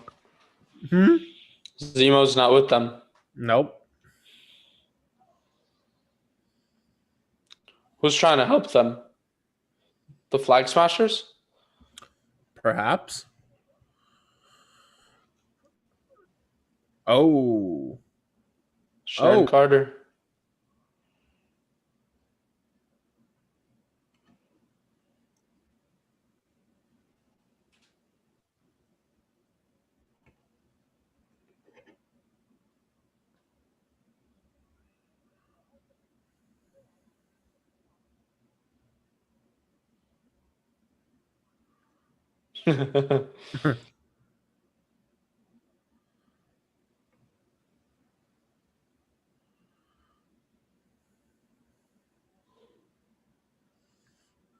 You mean Steve's son? Kind of weird.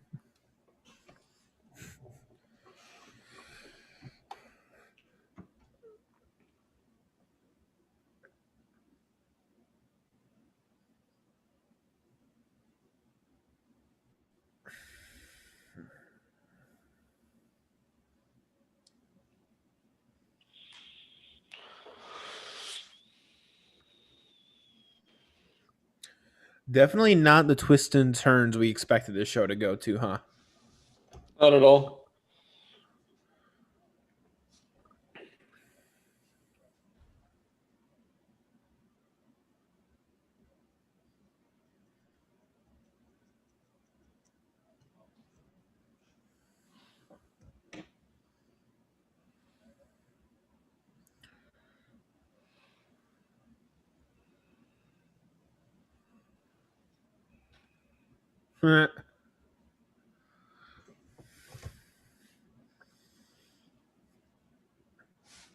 She says before he even put something on. Hmm.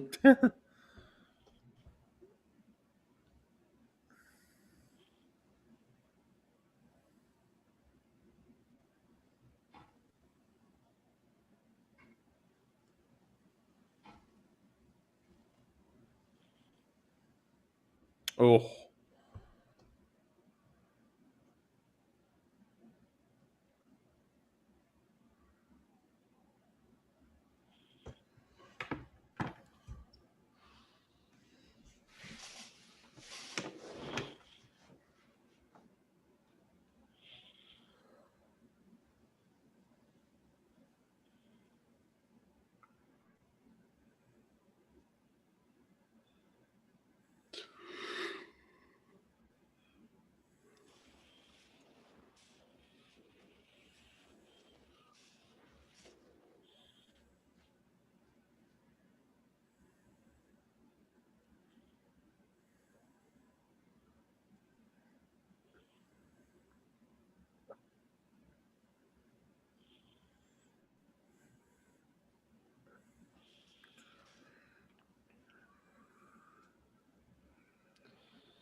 The bionic staring machine.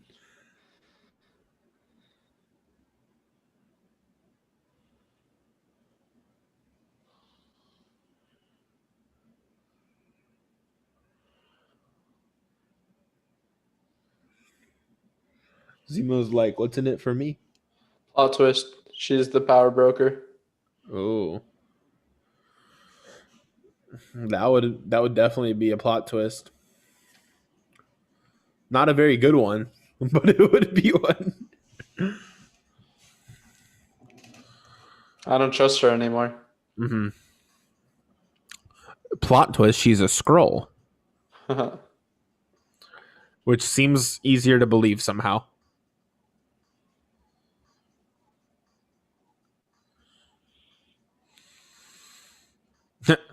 Hey, look at Zemo got them Zemo. moves.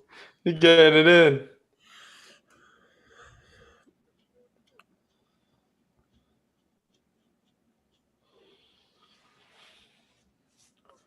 Think here we're gonna get the mask on Zemo now.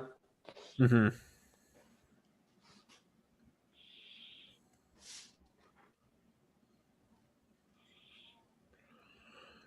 It's a trap.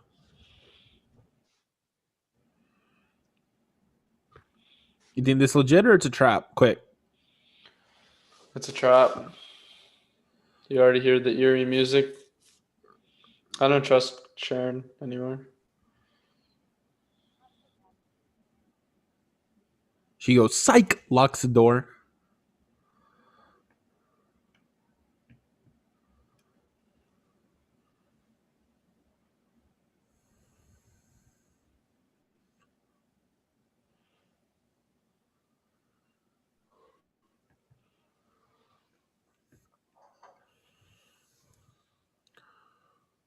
Oh God. Oh. Well.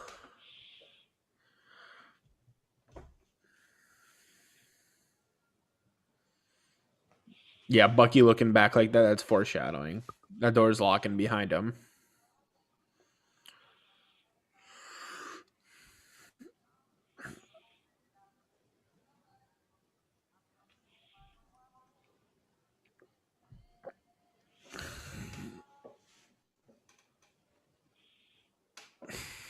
Who's this guy? That's the guy who made the super soldier serum. Probably. Getting some mad Gary from And from Breaking Bad. Breaking Bad.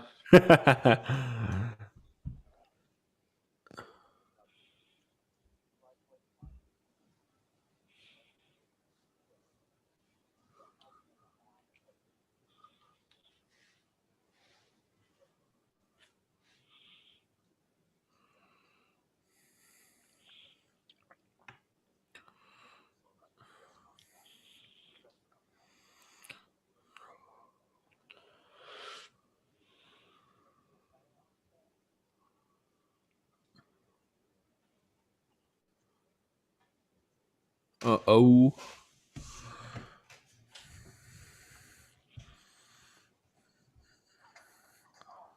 Okay.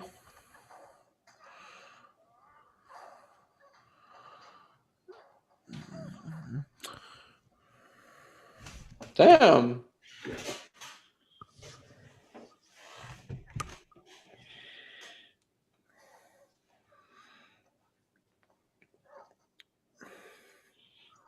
Like, she knows they're going to come with guns, right? Why did she not bring something other than a baton to help? I mean, I guess it's working, but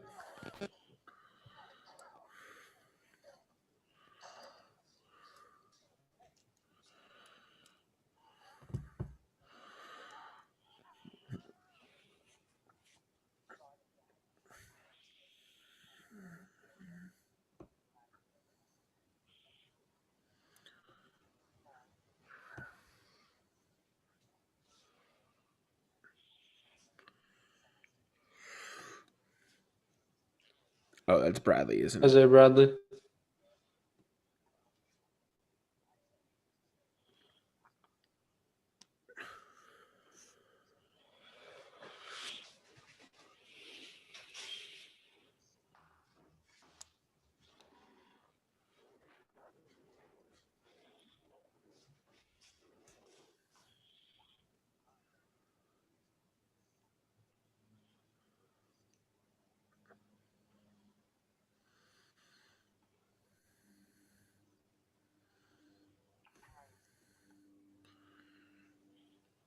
Huh.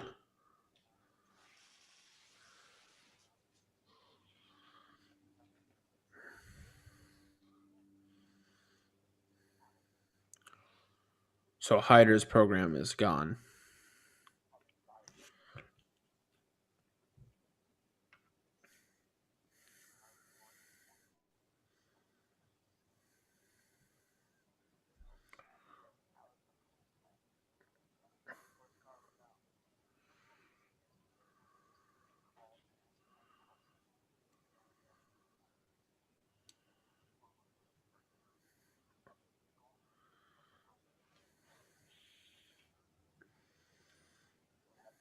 Zemo just got a gun.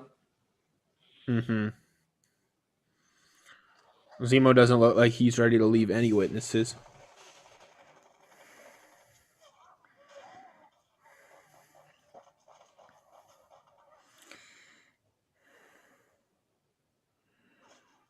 Okay.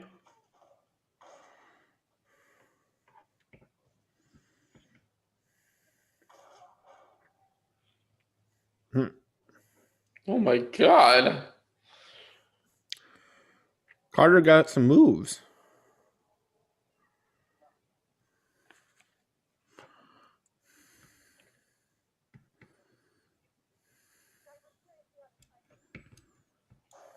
Oh.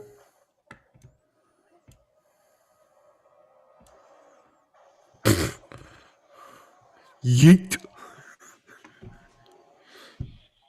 Sheesh.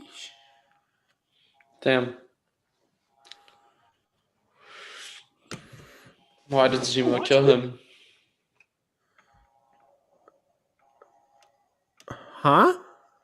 Zemo killed him so that he couldn't replicate the super soldier serum. No, I got that.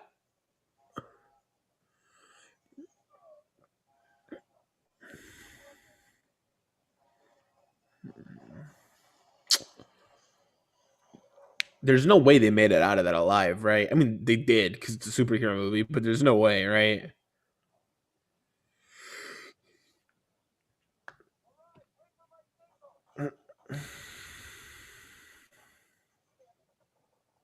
Okay. Let's not wait for a signal. Hmm. Zemo's gone.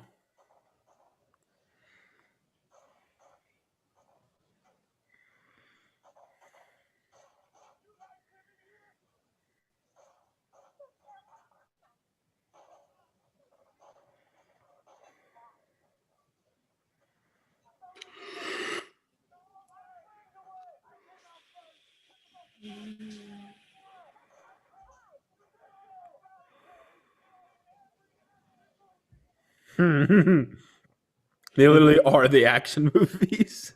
Oh my god.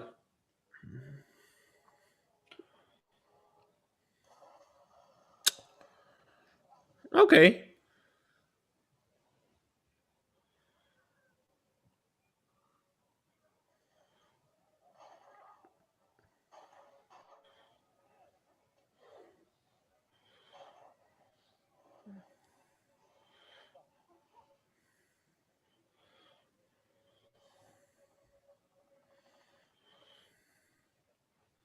Damn, Zemo clutched up for them. We'll see how reliable that ends up being.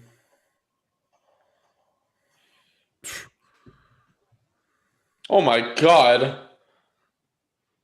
He just This imp- is he just impaled that person with a freaking pipe.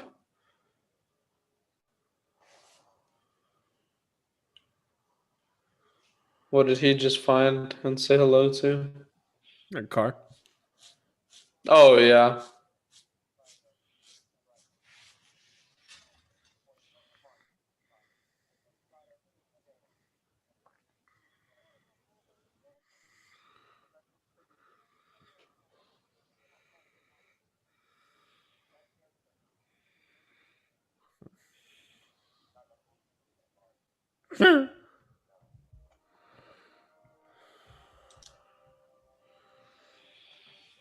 Oh man.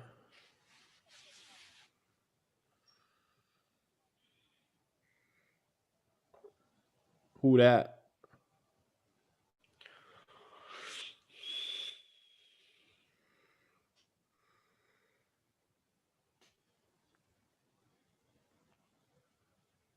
That's the guy from the first episode now. Yep. Or at least the second one.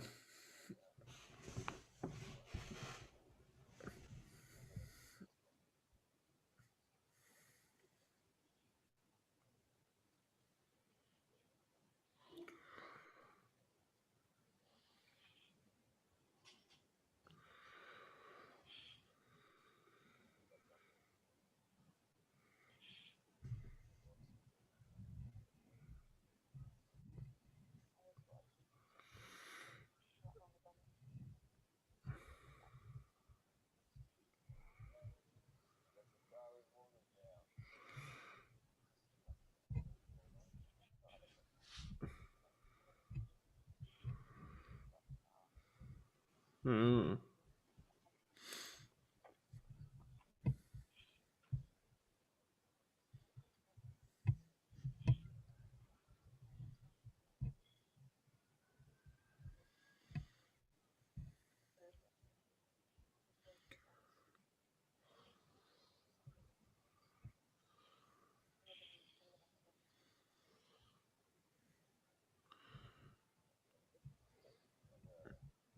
Gonna be really weird when they start going up against our heroes.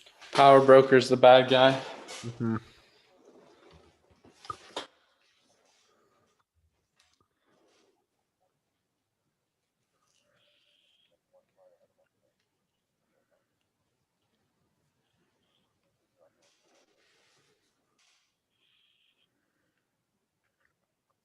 I mean, I don't know who would let a terrorist around a 50-mile radius of a school, but keep dreaming.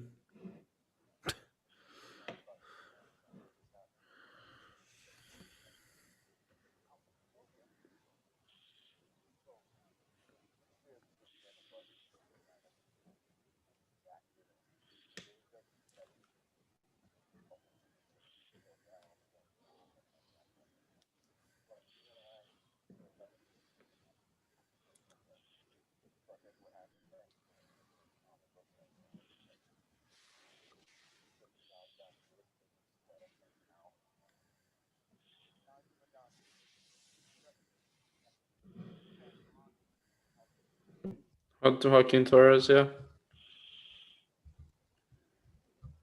Don't trust Torres.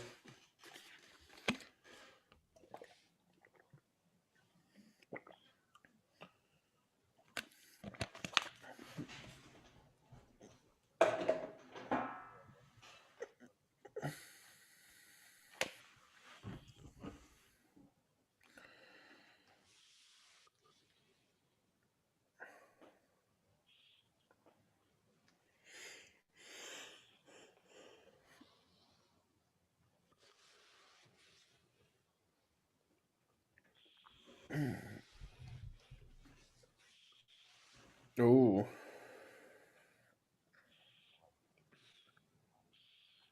Mm.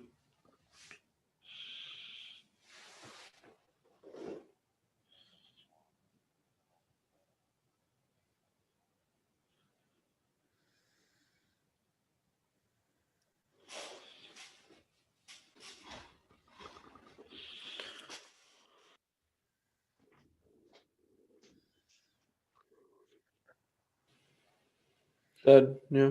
I knew it.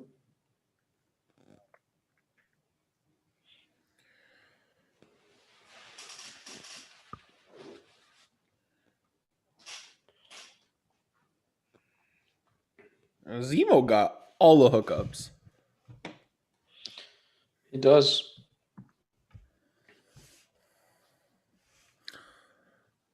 You throw a dart on the map, Zemo's gonna be like, I got a place for that.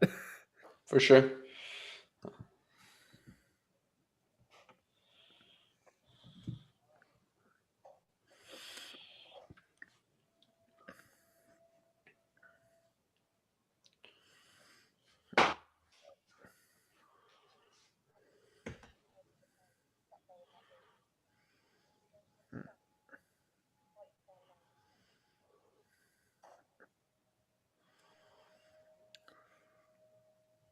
Yeah, that's GRC. That's the group that Mm-hmm. we got an ad for in the first scene. That the new Captain America was with. Mm-hmm.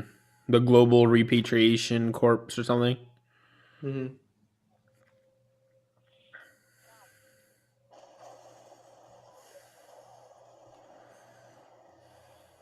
Oh my God.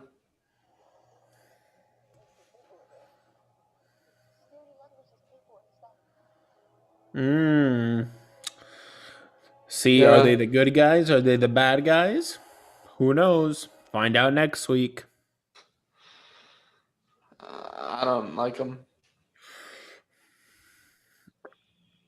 They're bad people trying to do good things, or are they good people doing bad things?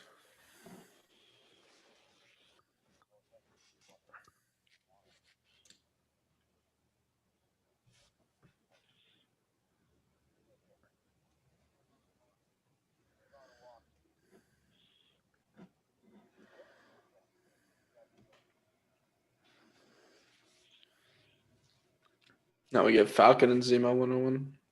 Oh, do we? Uh-huh. What is that? A wire, maybe?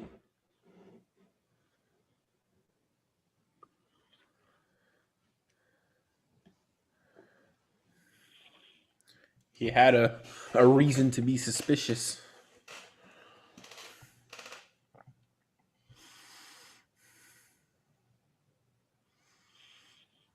What are these little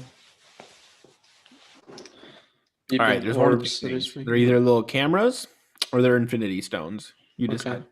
Okay.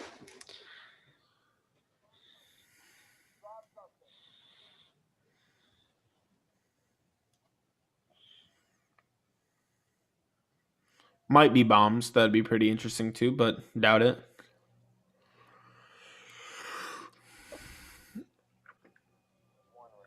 Oh my god. Oh. That From was out of the Wakanda. blue. Awesome. How many new characters are they going to bring in? No Also, cutscene? no cutscene. Wow. Just scroll over it. No cutscene, right? No cutscene. Welcome everybody who has just finished this episode of Falcon and the Winter Soldier, just as Sam and I did. What a good show. What a good show. Wow. Yeah, I mean, that was amazing throughout the entire film.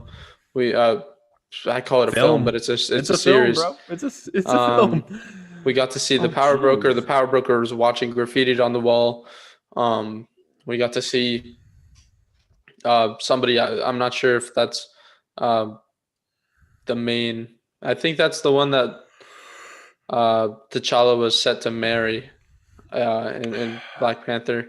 But they broke up and stuff like that in the first film. Mm-hmm.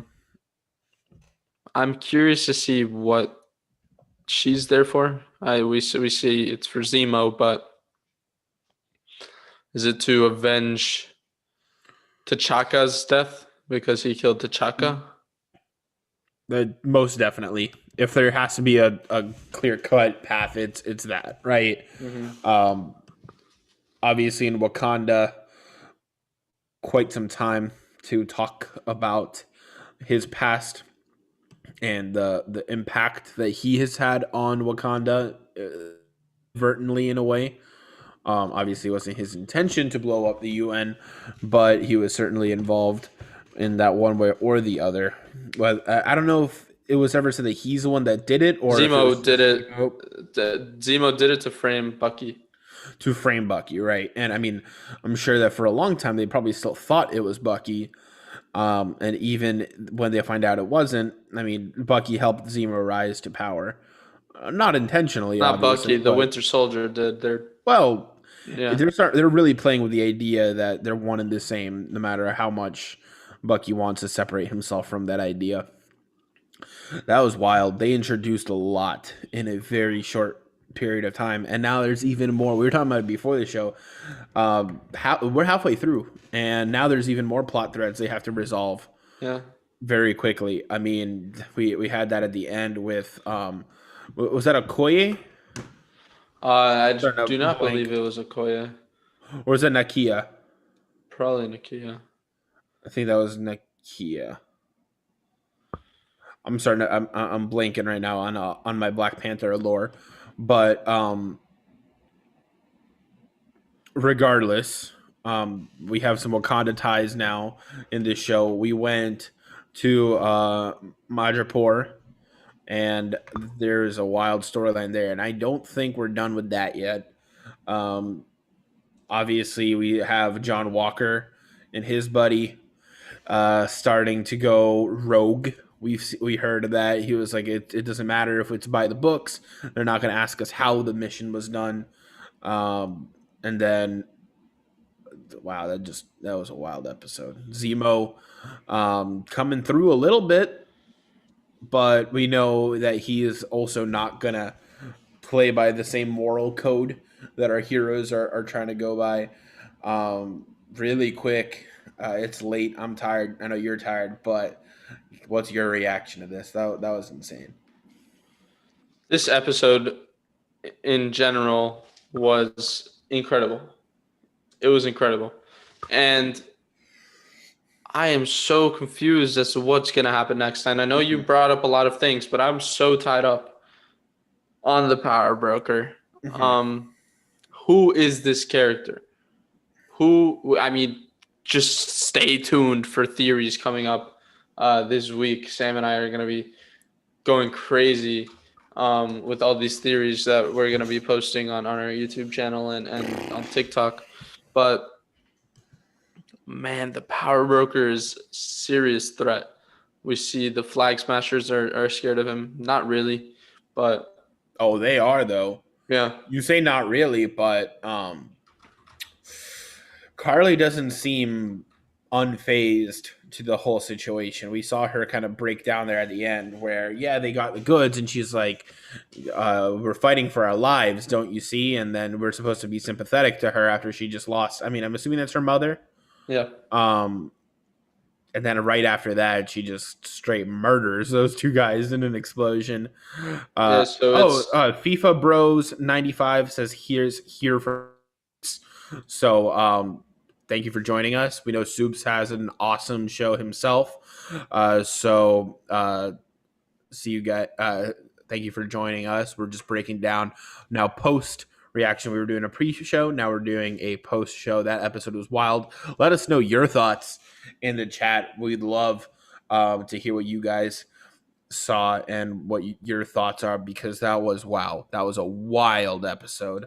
yeah. If you guys are joining us from Soups' chat, I know he's still watching the episode. He's a little behind, 17 minutes in. We are done with the episode, so if you guys are watching with us, I'm in their chat trying to get some people over because I know you guys want some theories, some contents. Make sure to like the stream, comment, chat with us, and subscribe. Give us your thoughts about theories about this episode, and let's see what we can actually come up with, because the power broker is a real threat, Sam. And I want you to maybe pull up that wiki of the power broker, Mm-hmm. and we could talk about it for just a little bit and see what these guys in the chat also.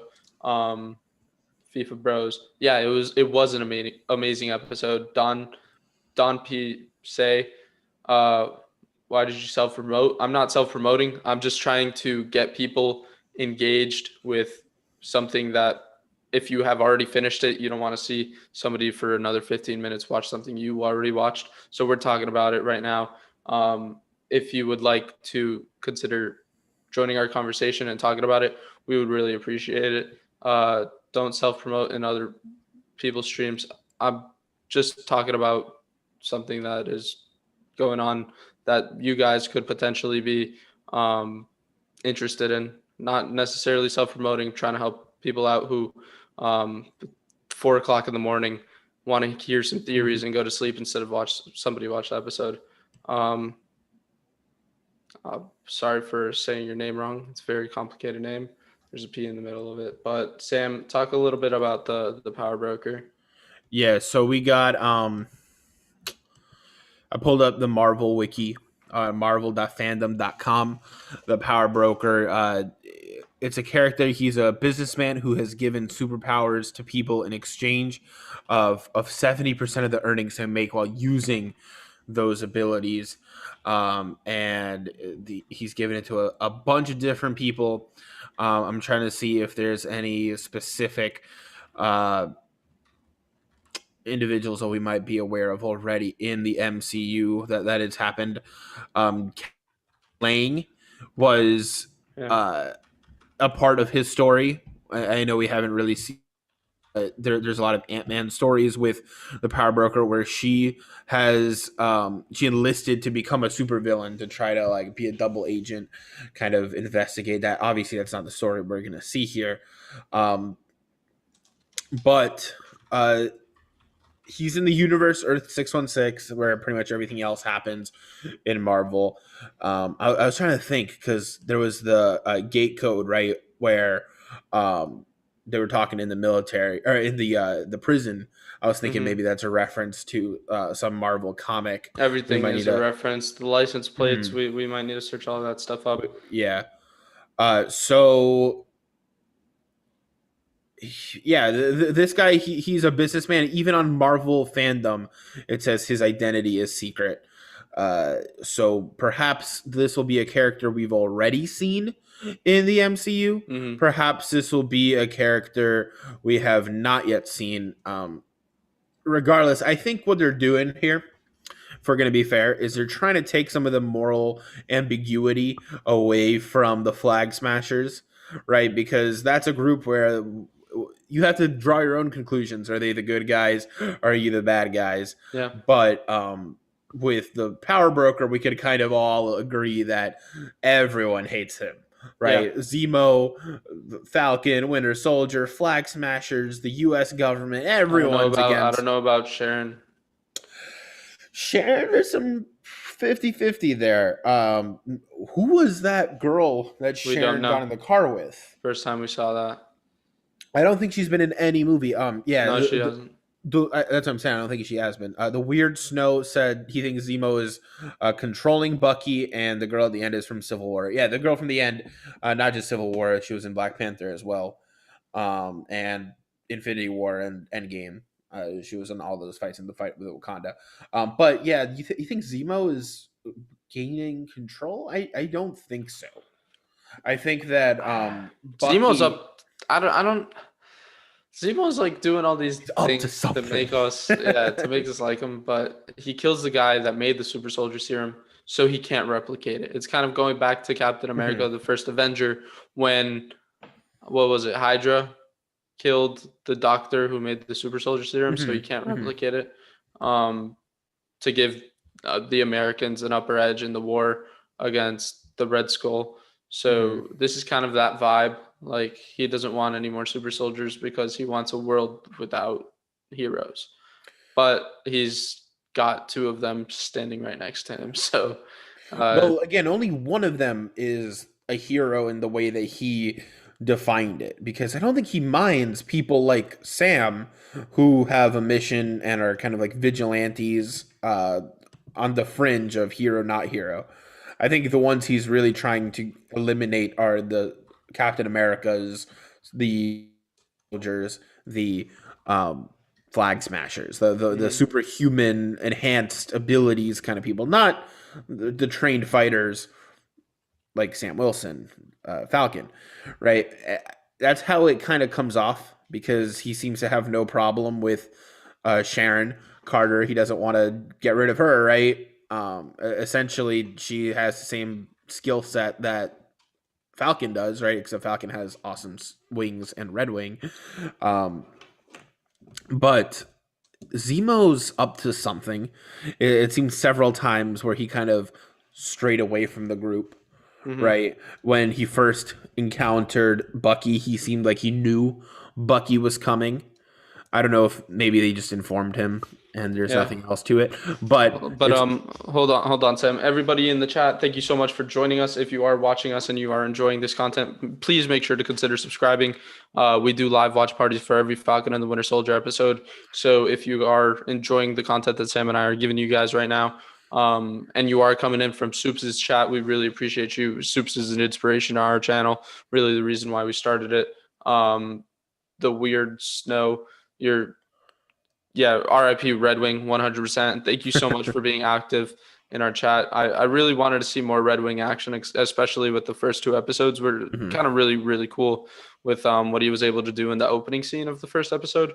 But we might get some other form of Red Wing as the show goes on. But I feel like it's more about these characters, not their abilities. So yeah, now listen, we have some Wakanda action going here, and if Wakanda can make Bucky a new arm, I think Wakanda can make Sam a new Red Wing, one that is not being tracked by Jon Walker and the rest of the U.S. government. Now, did he?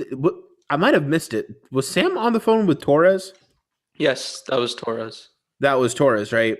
And we know Torres would likely help Jon Walker sabotage Red Wing, so he might have accidentally given. Well, if that happened, then Jon Walker would have known before they went to the German prison where Zemo escaped from. I don't think he was talking to him before that. And by the way, they did. We saw that. Jon Walker walked into the prison like a day after they did. And he said, "Oh, are you sure that Falcon and Winter Soldier were here?" And the guard was like, "Yep, I'm sure." And so, yeah, it seems like Jon Walker is on their tail. He might have some inside info that it might be a shocking reveal. Torres was in on it the whole time, but we predicted that a little while ago. Power broker, though. There's going to be huge theories about this going forward. It's way too much to break down all right now. But what I want to see is Power Broker to be a character we've already seen in the MCU. I don't know where that would be. Maybe Red Skull. We had a Red Skull reference in this episode. Where Zemo was saying, "Do you really want a world with a bunch of Red Skulls running around?" Mm-hmm. And That was crazy. And Red Skull's relieved of his duties guarding the Soul Stone, so why not come back to Earth and become the Power Broker? That's a wild theory. That's the first thing I got to throw out here. It's 4 a.m. Eastern time. We're a little bit delirious here, but thank you for everybody that is tuning in. We're trying to bring you guys the best content possible. We're a young, small channel, so if you guys are enjoying what you're hearing, please make sure to leave a comment, leave a like, let us know somehow what we could do better, what you want to hear from us, and just join the conversation in general, because it's always a pleasure to see guys like the Weird Snow in chat letting us know your opinions, because that's what it's all about. Yeah, we're getting some consistent chat replies after. This is what it's all about. We come here, the pregame show. We want it to start popping off a little bit more than it is recently, but the postgame show is where the money is made. Coming up with the theories. So let me get your best theory for the next episode, Sam. Man, well, this one was such a curveball. We had no idea that this is how this was going to play out. I had no clue we were going to match rapport. Now, so far it's playing out kind of the way I said in the pregame show, just with way too many twists and turns to keep track of. I think that Zemo is going to do some kind of double cross once he finds an opportunity to get an advantage. I see the Flag Smashers continuing to walk the moral line, where sometimes they're doing really good, sometimes they take it one step too far, and I see Wakanda, and I say Wakanda as a whole, because I don't think it'll just stop at the cameo we saw in this episode. I think we might even see some other characters join in. This is already a lot more cameos than we've seen in WandaVision, right? The girl that names at the ending is named Ayo. Is it Ayo or is it Atoya? I thought it was Atoya. I'm not so sure, Sam, but the Weird Snow in the chat, the girl at the ending. Yeah, that's what I'm. That's what it is. Right? The name is Ayo. It's okay. Yeah. Okay. It is Ayo. Yep. Okay. Perfect.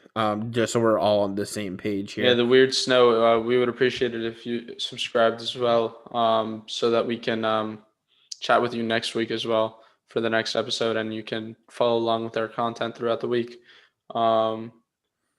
Sam and I are going to be launching a Discord server soon, so we can get like our fans, and not our fans, but our chat and our subscribers, our fellow Marvel fans, to talk about some Marvel theories. So we would really appreciate you. Thank you for subscribing. Just got the notification.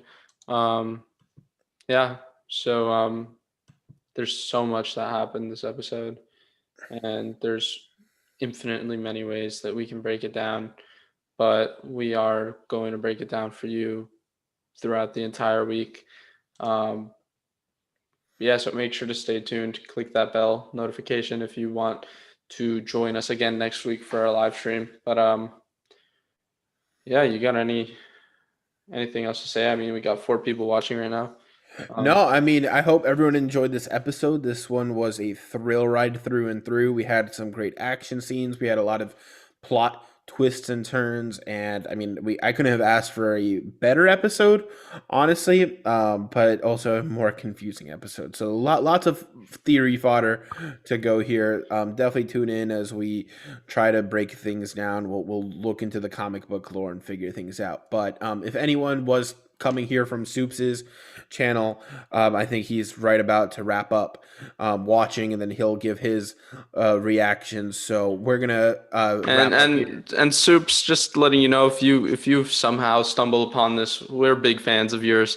We've been trying to hit you up on all social medias, so make sure to check those out. Show us some love, and Yeah. So if you you like what we're guys, doing, well, we're big fans of Soups. mhm. That's why. You guys go head back on over there because we're gonna wrap it up. It is 4 a.m. here Eastern time.